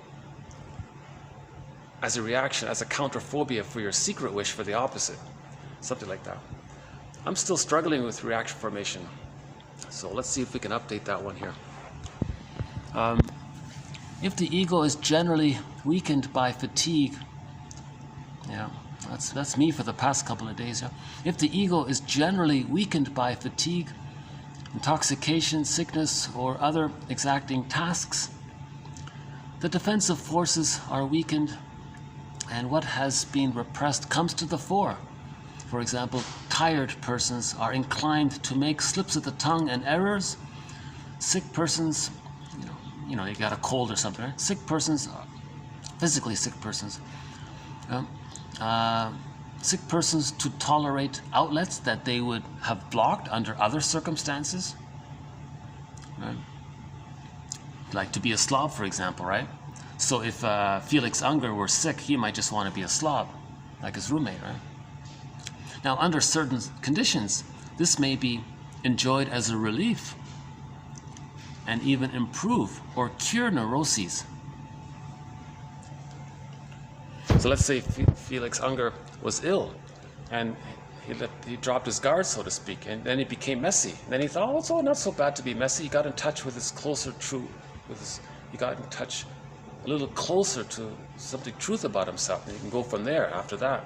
So maybe it was a relief for him to be messy for a while, because he didn't get punished by his mother, because the mother's not there. So he felt a relief. Oh, it was okay or something, that kind of thing. The reason I include this because it immediately reminded me of another sitcom called Anger Management, sitcom comedy, but just season 1. I watched season 1. And it was a little bit psychologically minded, and we've included a few quotes from that first season. The second, third season they changed it. It was nonsense. Right? But the first season wasn't too bad. So the guy the main actor tried to be a therapist. It was a comedy, but there was a little bit of nuggets in there. So he had the idea. It might have been a parody on this idea. He said to his clients, all right, you're going to stay awake for 3 days and not sleep. He wanted to break the resistance and see what comes up. That was the positive intention, right? If people are fatigued, stuff comes up. You're going to say what you wanted to say. If you want to cry, you're going to cry. You want to express truth. Your guard is down, so he kept the people awake, I think, for whatever it was. 1 day, 2 days, I forgot what it was, maybe 3 days. And they made a comedy out of it, of course. But the ultimate joke was it didn't work, right? So he gave up on it. So yeah, season 1 of the sitcom Anger Management. Charlie Sheen is the main actor there.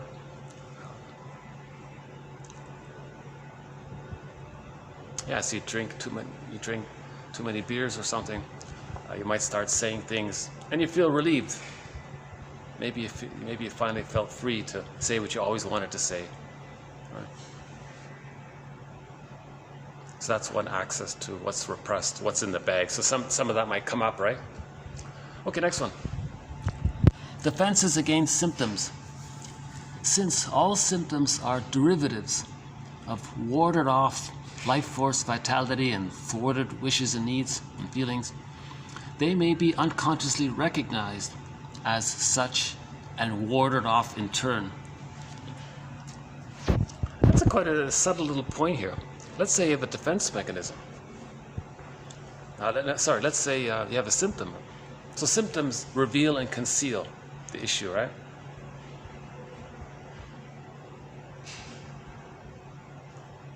So think of any symptom, whatever it is, physical, psychological, or something.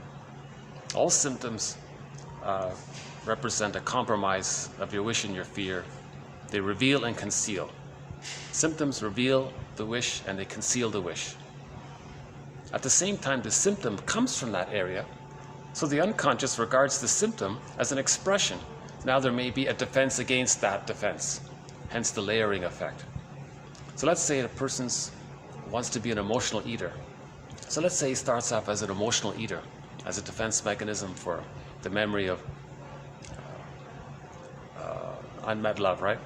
Food is love, so he's an emotional eater. Maybe at some point the unconscious says, hey, you're expressing your wish, aren't you? Now, as a defense, so now you're afraid to be an emotional eater, so now you might become a manic runner or something. Now you're running to mask over the emotional eating or something. So it's a layered thing. And maybe the running, maybe the unconscious, hey, you're running as a defense against your unmet needs for love. I don't like that. So now the runner guy says he's going to do something else. Okay, he'll be a hoarder. You're hoarding. You're looking for love. He rejects that. So he's always like, okay, I'm still having a bit of an off day here. Okay, one about Don Juan. Okay, it is due to the archaic nature of the typical Don Juan's mother complex that he is so little interested in the personality of others. Okay, so Don Juan is an example of the narcissistic pattern, right? He doesn't care about others, of course. He has not passed through the earliest stages of development. Okay, he seeks his mother in all women and cannot find her. Okay, so the Don Juan has a mother fixation. He didn't get the love he needed, so he's greedy. Still looking for that lost mother. No one can do it, so he's chasing it all the time. He can't love another woman because he's only looking for his mother. His true love is the mother that he's still looking for. Now, the one exception is if his community or if the world at large regards some supermodel as the pinnacle of femininity, the most beautiful woman on the planet or something, he may then accept her because she represents all women, just like the mother did for him. The mother for him represents all women. If that supermodel represents all women, the ideal for, he may then give up being a Don Juan, that kind of thing. So obviously the peer against story, the narcissistic pattern, they're not interested in others. That's whole object relating. They're involved in what's called part object relating. The Don Juan sees the other person just as emotionally as a breast or something. He doesn't really, he wants to take in, it doesn't work, the boulder rolls down the hill. So he does it again and again and again. So the story of Don Juan is he chased 2,000 women or something, right? And if he doesn't get what he wants, he could be angry all the time. So so he's a good example of the greed related to the narcissistic pattern, right? The baby's image of the breast is an inexhaustible flow of goodness. He didn't get that, so he's chasing it later on through others, through symbolic mother. But symbolic mother's the breast, so all of these new women he's chasing, it doesn't work, right? No woman that he meets is his young mother. That woman in Don Juan can't fly back in a time machine to the nursery, morph back to the original characters, change the situation, change the past, morph back, hop in the time machine, come back to the present and be healed. See, it doesn't work. So the boulder rolls down the hill. So he's like Sisyphus. So Don Juan has to mourn the loss of not getting the love that he needed. Don Juan has to recognize that he didn't get the love that he needed, right? And he can't accept any woman because then he feels he's betraying the mother. He's still looking for her. He can't leave her because he is her. He can't love another girl because he'd be leaving himself because he is the mother. They're blurred there. Him and his mother are one. They're a union there. He's looking for her and other women. Something like that. We'll update that one there. Okay, one more here. Pride in neurotic behavior is a resistance to analysis. So let's go back to Don Juan. Let's say you question him about this. He's very proud. Oh, wow, yeah, well, I look at my phone book here. Look at all these women I met and all this. So he's very proud of his status. That'll be a further resistance to him trying to heal himself. If he's overly proud at his dysfunctional, selfish behavior, and he's proud of it, that's makes things more difficult. One more here. Okay, all neurotics tend to regress, and whenever one feels miserable and one's own activities are insufficient, the old longing for external help appears. For example, phobics become helpless children again. Emotional masochistic characters exhibit their helplessness. They all want to induce their salvation through a magic helper. Analysts are familiar with this longing because it expresses itself regularly in the transference. In the song Shrinker Man, one of the line is, "Just give me one of your cut rate cures, Shrinker Man. I don't want to do the work. Just magic. Shrinker Man, you're a magic man. Just not say abracadabra and heal me of my neuroses," she said. That's a fun song. If you want a funny song, it's called Shrinker Man by Katie Lee. She also does the song, "It Must Be Something Psychological," the Repressed Hostility Blues, a couple of other good ones.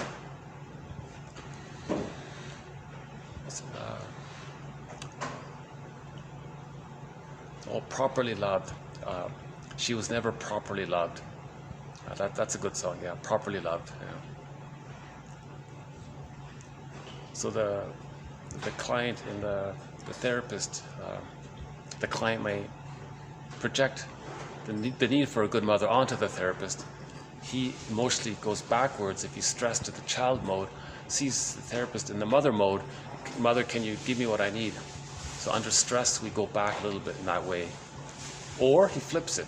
He sees his vulnerable self, dependency self, onto the therapist and does one of two things. He can either, the projector, the client can play the good mother and take care of the therapist, or play the bad mother and shame the therapist to communicate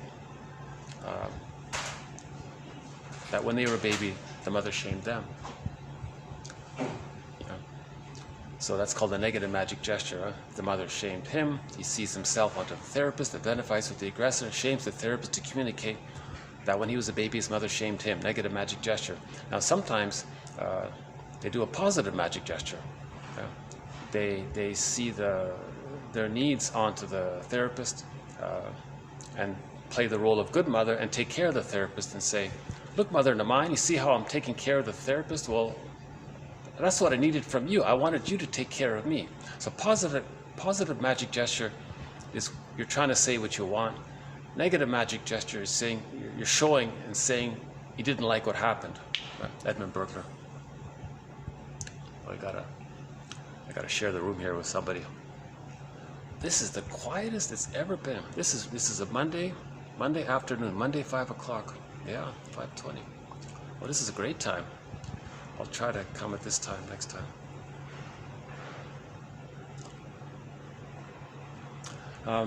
Okay, so all of that was from Otto Fenichel.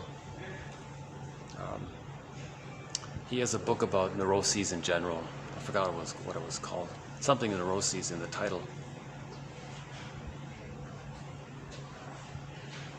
We can project our emotions. We can project our guilt, say others, or shame others. We can tell jokes to sneak in. If everyone's laughing, then there's a kind of acceptance, so he feels less guilty, and everyone's together by it. That's the humor. When something's repressed, the person feels it's not really his, so that's partway to projection.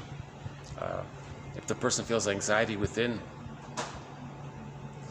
he doesn't know what to do with it, so he just projects the rejecting mother onto others. Now he externalizes it. Now he knows what to do externally. He can shame them, say negative things about them. That takes away his anxiety. Reaction formation can be a permanent part of a personality trait. So in other words, a personality trait may be a permanent fixed reaction formation. That's what it means. So personality traits, some of them might be a reaction formation. That's the take-home message there.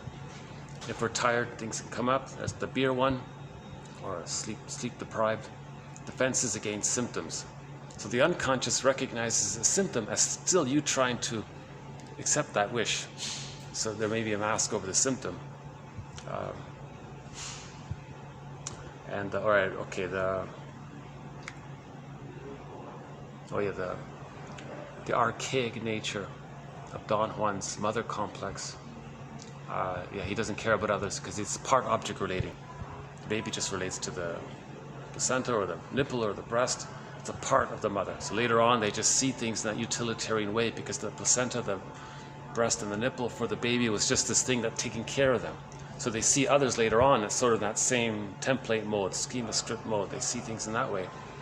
That's why they're so selfish. No empathy. They don't have no empathy because they see others as objects, metaphorical objects, because they felt objectified by the mother. They felt objectified. When the baby's shamed, he feels exploited, used, thingified, objectified. And he identifies with the aggressor and then sees others the way his mother saw him. That kind of thing. That's the archaic nature. Very archaic. Means very early on. And the idea of unrestressed, we want magic rescue fantasies, magical solutions. In the song Shrinker Man, just give me one of your magical cures or something. Okay, next one here is an experiment. So 2325 is my first working draft. And this is just the first working draft. So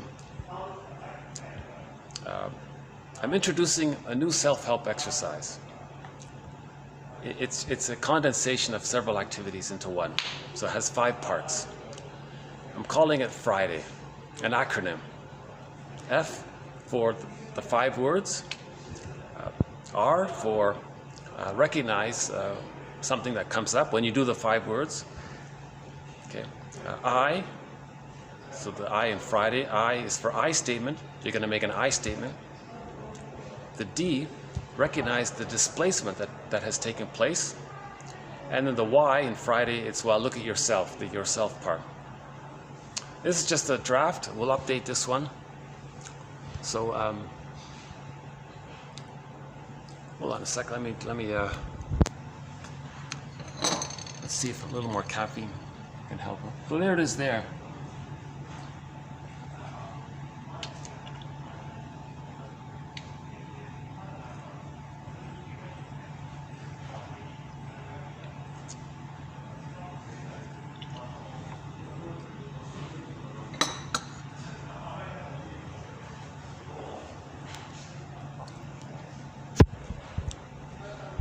So today, I was thinking, I didn't have enough material to do a video today. I was thinking this morning, and I felt sad. I'm not going to do a video today. I'm not going to go out and build on 1001 Windmills of the Mind, because I was pretty daily and consistent, pretty much, right? So today I had this feeling of I felt a slight loss. Wait a minute. What's going on here? It's okay if I don't do a video today. Okay? But I felt like I'm going to lose something. Are you losing something? What are you talking about, Marcus? What are you losing? So, okay, Friday. So let's begin. So there's the issue. So I'm just going to make an example for myself. Right? So today I had this feeling, this uncomfortable feeling that I'm not going to make a video today. I had Fenechil's quote here. I thought it's not that, it's okay. It's sort of in the honorable mention area. There were no real deep insights. So I thought I would just wait until I could add some more material to it. And I felt like I'm losing something. Like I felt a little panic or something. So, okay. So let's do this self-help exercise. So part 1, F for Friday, the 5 words. So the F stands for, so the F in Friday stands for 5 words. 5, F-I, all right. The number 5 begins with the letter F, right? So 5 words. So previously we talked about the 5 words. It comes from cognitive therapy. Whenever you're feeling anxiety, you ask yourself this question prompt. I'm calling it the 5 words. So what's the hardest thing about? Those are the 5 words. What's the hardest thing about? So those are the 5 words. And then you fill in the blank. That's the F part. So in my case, so Marcus, what's the hardest thing about not doing a video today? Yeah, I feel like I'm losing something. I'm losing. Okay, so what are you recognizing now? That you're losing something. So there's the R part. So what are you losing now? So I said, so 1001 Windmills of the Mind is important to me. I feel like that was my recognition. Yeah, that's right. So I thought to myself, well, so that's, now when something's important to you, we call that an object. So 1001 windmills of the mind is like an object. That's right. And you're triggered that you feel like you're losing something. That's right. Okay, that's the, now we go to third part, I statement. So when you're triggered, you can look back into childhood. Okay. So what need did you have as a child? So I had a need for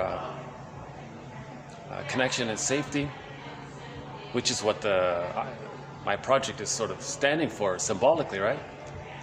Now, as a child, we go back to a childhood. So we go back to childhood. I had a need for connection and safety. When that didn't get met, I felt scared and panicked. Thinking, am I alone now? Am I being abandoned or something? Okay. Then you do now you take now the fourth part is displacement acknowledgement, the DA, displacement acknowledgement. Now those feelings of those feelings and needs are directed towards a parent, not to in my case my video project here. Okay, they're directed to a parent. So now I think that with my parent, I had a need for safety and connection, and when that didn't get met, I felt scared, panicked, and the anxiety of being maybe abandoned or something. So that came up. So that's directed towards the parent. So these feelings that I'm feeling are meant for the parent. Already I feel a little better already as I recall this now, right? That's the truth, because the truth sets you free, right? The truth will set you free. So I feel a little freer when I think that. That's the truth. That my feelings are related to a parent. So that's called displacement acknowledgement. I'm acknowledging that I displaced it onto my video project. I displaced my true emotions onto they're meant for the parent, but I displaced them onto the video project. Why? Because the stencil is protect the parent. So when you blame the thing in the present, my video project, you're protecting the parent. Okay, well, no more. We're gonna heal, right? We're gonna fix this script, right? So we're gonna direct the emotions to the true source, to the truth. The truth will set you free. Okay? So now I'm directing it back to the parent. Okay, this is what these emotions are about. It's towards the parent. Nothing to do with the video project, right? These emotions are related to the parent, not the video project. The reality is, the video project is number one. I've got some leisure. I can do it the next day. Might even be better. I might even do a better video if I wait a day. Realistically, I would do a better video if I'm more rested and have better material. You know, you see some operating out of emotionality, right? Okay. So that's the fourth part. Finally, the last part, yourself. So in the beginning, I said that that there was some kind of abandonment taking place. Now, how do I play that in the role of others? When am I abandoning towards others? Or when am I disappointing towards others, or not meeting other people's needs or something? So when am I doing the thing that I think that my parent did? So if my parents weren't safe and reliable, did I ever do that in my life? Was I ever not safe and reliable? Okay, so that's the fifth part. Right? Again, okay. So Friday. So the F stands for 5 words. So what's the hardest thing about whatever it is? Fill in the blank. Whatever it is that's on your mind, right? So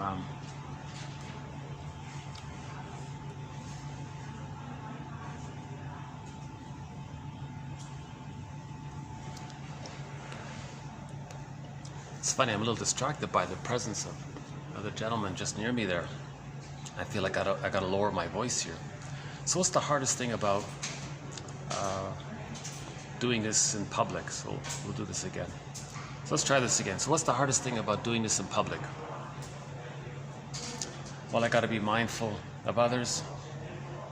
Okay, so already it links to the past. So now you go recognition. I see. So your relationship to others is important, of course. So others are important, yes. Okay, and you're triggered now, somehow. Yes, so go I statement. So when I was a child, my parents were important. I wanted a good relationship with them. I didn't want to displease them.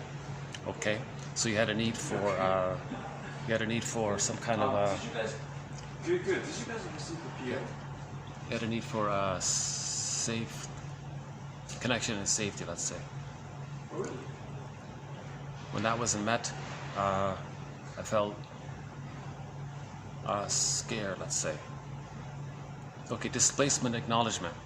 So these feelings are related to a parent, not so much about the issue of the public, the issue of people being near me. Wednesday, the PO was actually sent out from Right. our team. Now, ownership. Didn't receive the When do I interrupt others? issue. I'm interrupting the gentleman near me. It would be great Right. if you can talk. So I do the same thing that I'm complaining about someone doing towards me, kind of thing. Does that work? Yeah. It's partially there. Yeah, it's partially there. Needs a little work. And then you can go deeper, right? Okay, again. Yeah, and then So try it for yourself. So 5 words. What's the hardest thing about? Okay, well, for the sake of privacy, maybe I will move because I think this guy's. I don't want to get any of his personal. So let me just move this here. Hold on a sec. Okay, let's try this at another spot here. Let's see if I can keep this going here. Well, I could do it here, maybe. Okay. Well, I'm wondering if maybe I could just do it near this spot here, near the fascia. Whoops! Oh, oops! Just dropped. Still recording? Okay. Yeah, maybe I could just finish it. We're near the end anyway, so maybe I'll just do it here. How's that? Is that still working? Okay. I'm right in front of the elevators there, right? Okay.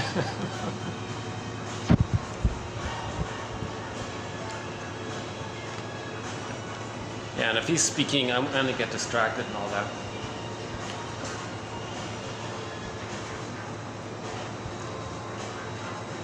Okay, I got a big jumbo screen flashing on me. Let's do it this way. How's that? Well, now I got a fish there. Not sure if you got a fish there. Got a big giant fish there, right? Okay.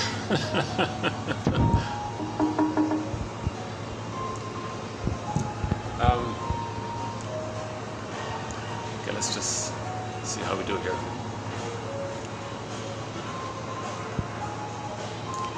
I wonder if I could turn it off for 5 minutes. Hold on a second. Does that work? Let's see. They're not gonna like it if I turn it off. So we'll switch here. No. Change the channel.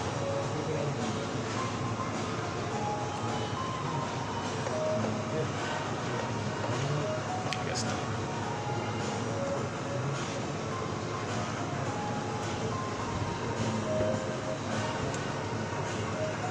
No. Oh, you can't turn it on. Okay.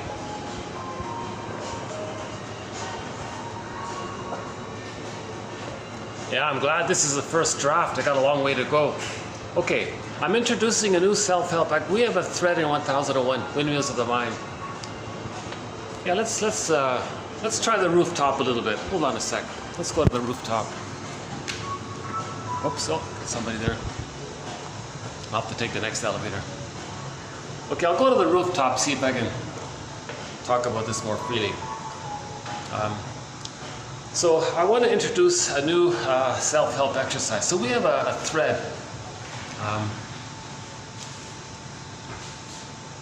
No, that's okay. No, I'll take the next one. Thanks, yeah.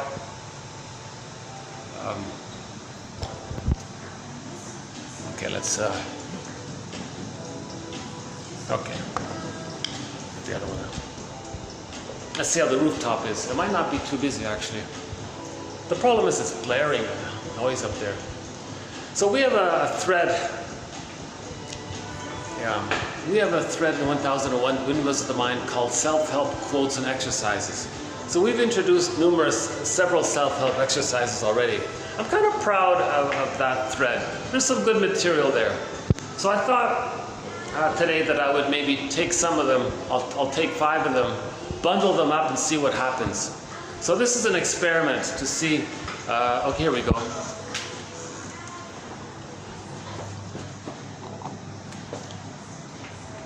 Okay, so this is an experiment. So I'm in the elevator. So this is going to be an experiment to see what happens if I bundle up 5 of these self-help exercises, condense them into one, and see what happens. Because I notice a lot of self-help books, they'll do that. They'll just take a couple ideas, bundle them up, give it a name, and they write a best-selling book, and they make $1 million or something like that. So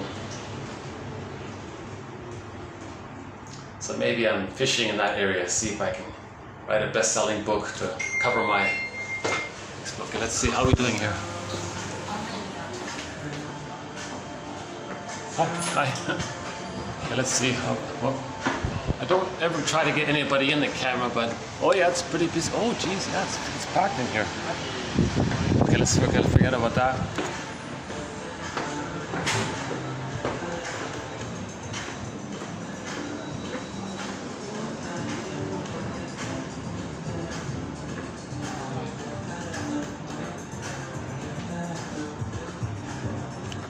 Yeah, it's busy up here, huh? Okay, I'll just stay here for a minute then.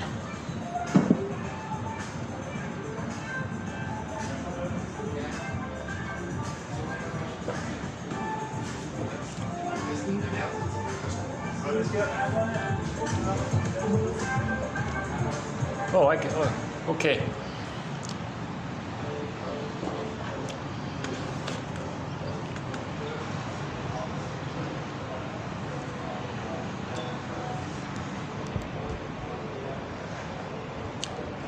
I'm on the 28th floor of this nice little hotel.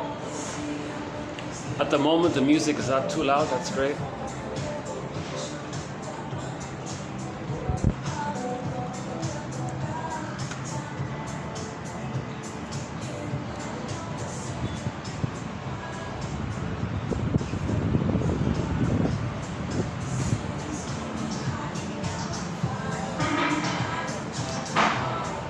So the 5 words is called regulating our own anxiety, to self-soothe our anxiety, right? It's the premise is that when we free associate, what's important naturally comes up. When we talk freely, whatever is important to us will come up. So the question prompt is to facilitate free association, to bring up what's important. Huh? So when we begin with the question, if your friend asks you this question or you ask yourself this question, so something's going on, okay, go on, talk about it. Huh? So you start off by saying, what's the hardest thing about this thing that you're dealing with, right? So I've done it several times already. I'm trying to come up with a fresh example.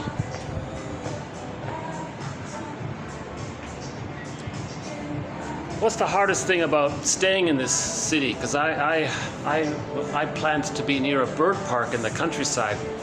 I was planning to, a week ago I was planning to, I had it all planned, I was on my way to a nice bird park in the countryside. So I'm kind of stuck in I wanted to escape the busy tourist season here, and it kind of caught me off guard, and I'm stuck in this noisy place. Very crowded in the city now, and it's going to get worse apparently. So that's okay. So what's the hardest thing? So what's the hardest thing about this change of plan that you're going to stay? Well, it's this added stress that I was trying to get away from to begin with. So what's the hardest thing about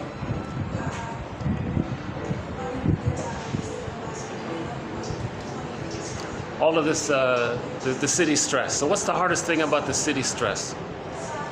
Well, I can barely walk on the sidewalks, you know, you gotta,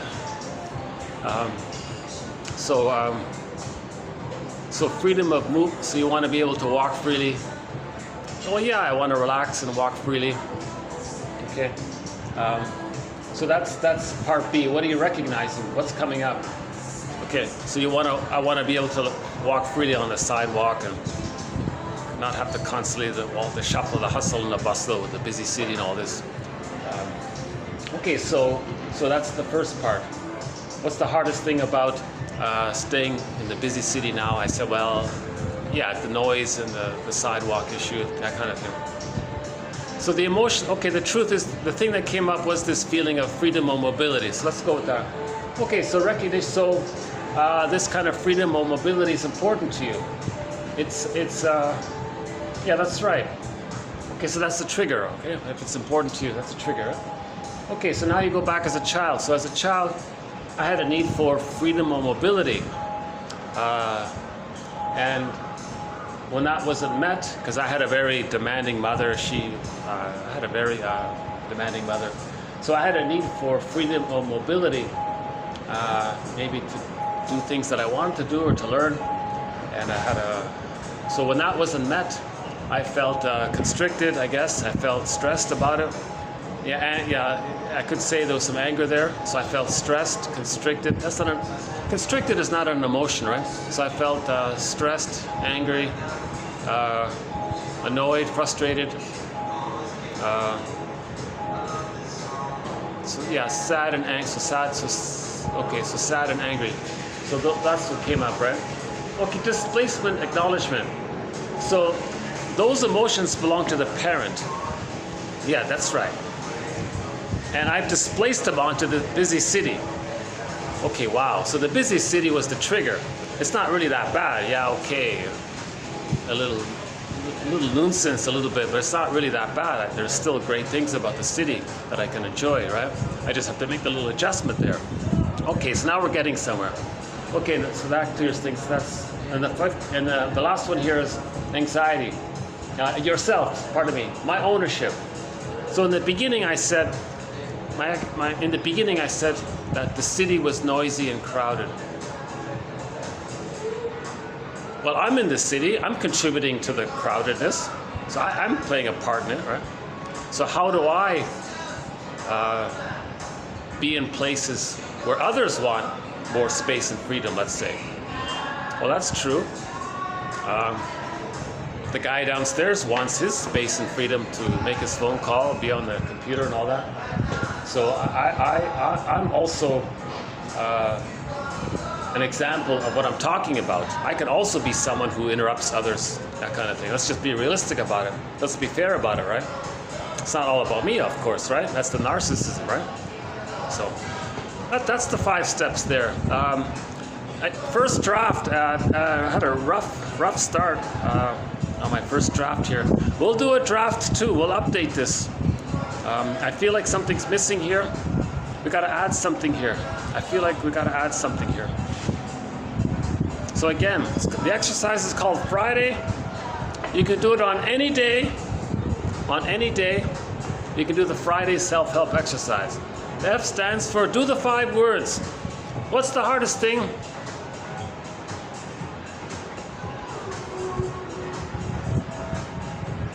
What's the hardest thing about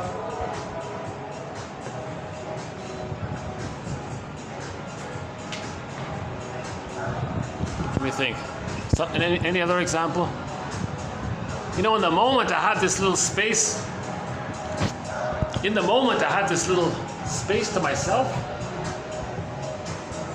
Everybody's on the opposite end with the view. This is sort of covered. Nobody wants to come here, right? For some reason. You know, maybe my request to lower the music is having an effect. It's not as loud as it usually is. Right?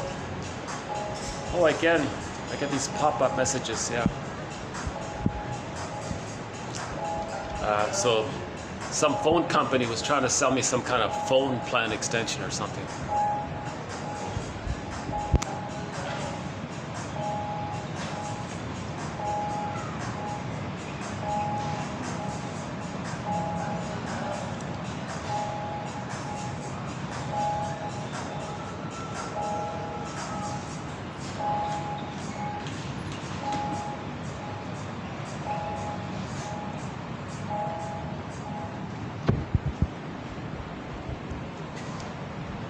So what's the hardest thing about making the adjustment that you're going to stay in this congested city? Because I had planned to not be here. I was looking forward to the relief of being in the countryside, near those beautiful birds. So what's the hardest thing about this unexpected change?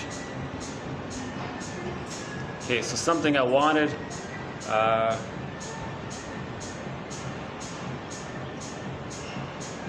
So I have this judgment. So at my age, shouldn't I be a little more, have my act a little more together? Something like that. Okay, so recognition. Okay, so success is important to you. I mean, I had a plan. I wanted to be successful. Well, yeah, I want to follow through with a good plan that I had, and that didn't take place. Okay, so that's the trigger. Okay, so as a child, I must have had plans. It was interfered with, it was impinged upon, and then I felt maybe a little disappointed and annoyed by that. I see. Displacement acknowledgement, that's the DA in Friday.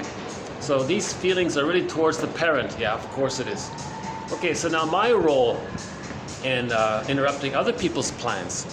So I'm talking about my plans being interrupted. Do I ever play a role in interrupting other people's plans? Well, sure. I'm sure if someone had a plan, maybe I didn't fit into it, so their plan was interrupted. So that's the reality of it all. Okay, that example might be a little better. Yeah, okay. So it's got potential. What do you think of the Friday exercise?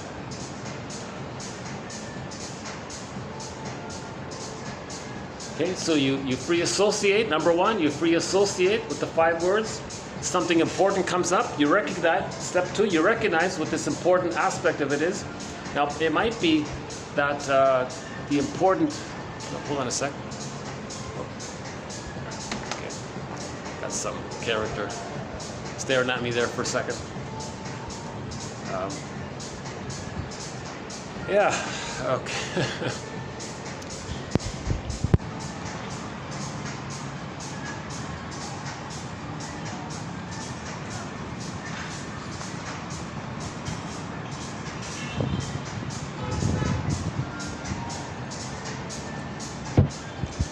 Well, I don't think I interrupted those people because they're way at the opposite end. So I don't see how.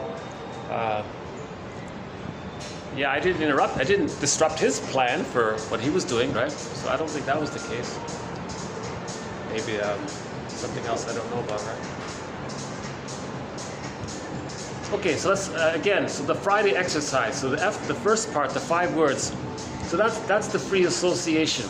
When you free associate, say what comes to mind. Then number 2, what you recognize something that's important.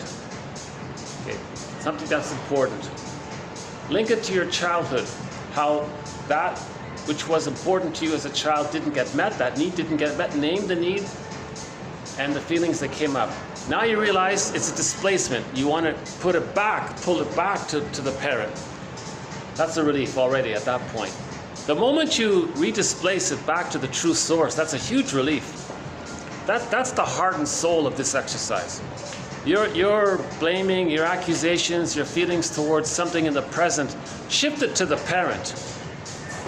Because we're blaming something in the present. That's the template that we did as a child to protect the parent, right? And finally, just good old projection. Just own how you're doing it. Right? Katie, what's her name? Katie something. She has a book called Loving What Is, Popular Self. Yeah, that's what I was thinking about. This woman named Katie something, she has a book called Loving What Is. She made $1 million just writing a simple 4-part self-help exercise. I think mine's way more richer, way more in depth, way more helpful, way more analytic. If she can make $1 million just saying, turn it around, that's all she said. And this silly one, who would you be if you didn't have that thought? Oh, give me a break. Right? So her part was, if you have some thought, well, who would you be if you didn't have that thought, that judgment? So you might momentarily, okay, calm down for a second. and then your judgment turn it around. How are you like what you're saying? And she made $1 million doing that. I think this is way more analytic. It's way more helpful. This 5-part one. So if I can fine tune it a bit, maybe I can at least pay for my coffee or pay for my overpriced. You know, this little tiny city park, it offers immense relief to this crowded city here. Like you just walk through there for 5 minutes and you feel much better already. That green space over there.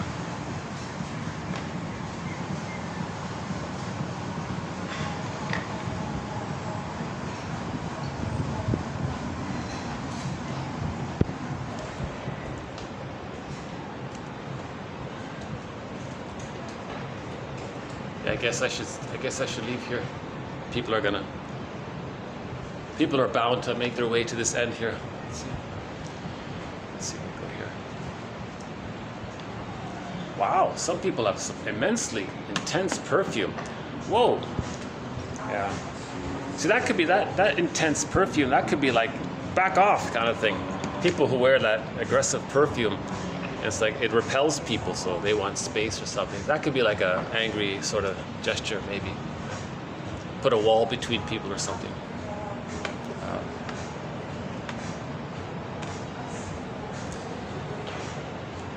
Yeah, we'll add some more quotes. Otto Fenichel, he's pretty good. A little dry, but you know, and some of his points are about subtle little things, you know, like how when something is repressed, in a way we think it's not part of us. That's halfway towards projection. I like that little. Whoa, yeah. Let me get away from this. It's pretty much all over the place, this perfume. Let's try it out here somewhere. No, maybe in here a little bit. This is the only other spot I can choose here.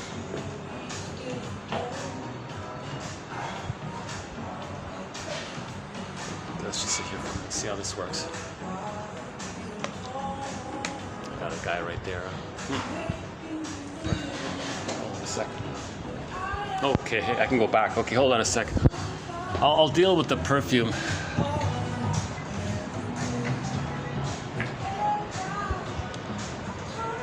I'm amazed that it can linger so long. Somebody's intense perfume, man.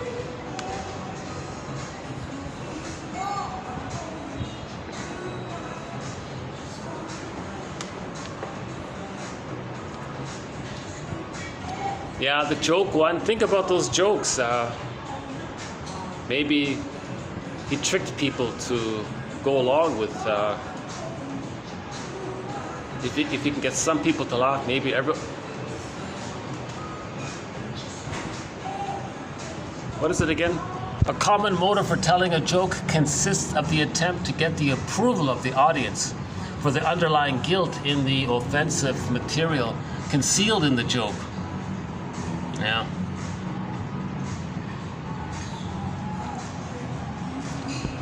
So a lot of these jokes about shame and humiliation, people laugh at some of these things, these sort of schadenfreude type jokes. Maybe a lot of jokes have a kind of humiliating quality to it, right?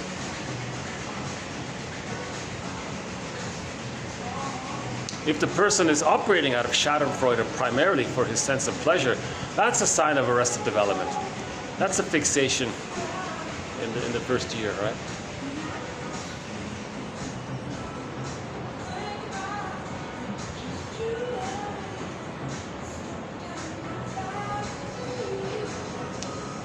The weakened ego, you know, that coffee, when I first drank that coffee, I felt a little pickup. And when I finished the coffee, I felt like it may be tired already. So I noticed that. And if I keep talking in this tired state, maybe I'll say something that maybe something will slip out, kind of thing. And I noticed it already. I don't want to hang up. Now I'm feeling lonely, right? Now I'm being more resistant to closing the phone, right? Because I'm fatigued by the withdrawal symptom of the caffeine or something. Now I'm feeling a little regressed. When you're regressed, I want now I'm clinging to my imaginary viewers. Hey, imaginary viewers, don't leave. So we can do the 5 steps. So we can do the 5 steps here. So what's the hardest thing about ending this video? Well, I'm not ready to end the video. Well, why not? What do you mean? Well, I have a connection to my imaginary viewers. If I end the video, then I'll be disconnected from them. Really? Well, it sort of feels like that. So part 2. So connecting to others is important, of course. Okay, so you're feeling triggered about the loss of the connection. That's right. Now, childhood. So I had a need for a connection, and when that didn't get met, I felt anxiety about that. Okay, so displacement acknowledgement. So this is in relation to the childhood. That's right. Okay, ownership, yourself. So what role do I play in being disconnected to others when they want connection? Oh, of course, sure.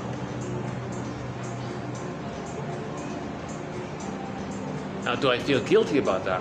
Okay, so then we cycle back around. What's the hardest thing about feeling guilty for maybe being a part of others being disappointed in you? Well, of course, other people's happiness is important to me. It's childhood. So as a child, I wanted my parent to be happy. If I couldn't make them happy, I didn't know what to do then. I felt helpless. So this is about the parent. That's true. So what's my role in expecting others to please me? Oh, that's true. Maybe I have that sometimes. Do I? Yeah, maybe. Yeah, maybe. I think there's potential. I think Friday has some potential. I see some glimmer of hope in it. Okay, what else do we do here? Reaction formation. The fatigue one, yeah. The Don Juan one. Oh boy. Yeah, so he can't relate to another woman as a full person, right? He just wants a momentary glimpse of response from the woman, but he cannot commit to her because that would mean that he would be betraying his true love, himself. So if he loves another, he's betraying his true love, which is himself, the blurring of him and the mother. So when he's loyal to the mother and he's the mother, he's betraying himself. So that's why he can't love another. So the playboy types don't love another because they. Okay, so let's choose a song here. Let's see. So maybe we can just pick a song here.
so thanks very much. This has been TQ 23, 22, 23, and 22, 24.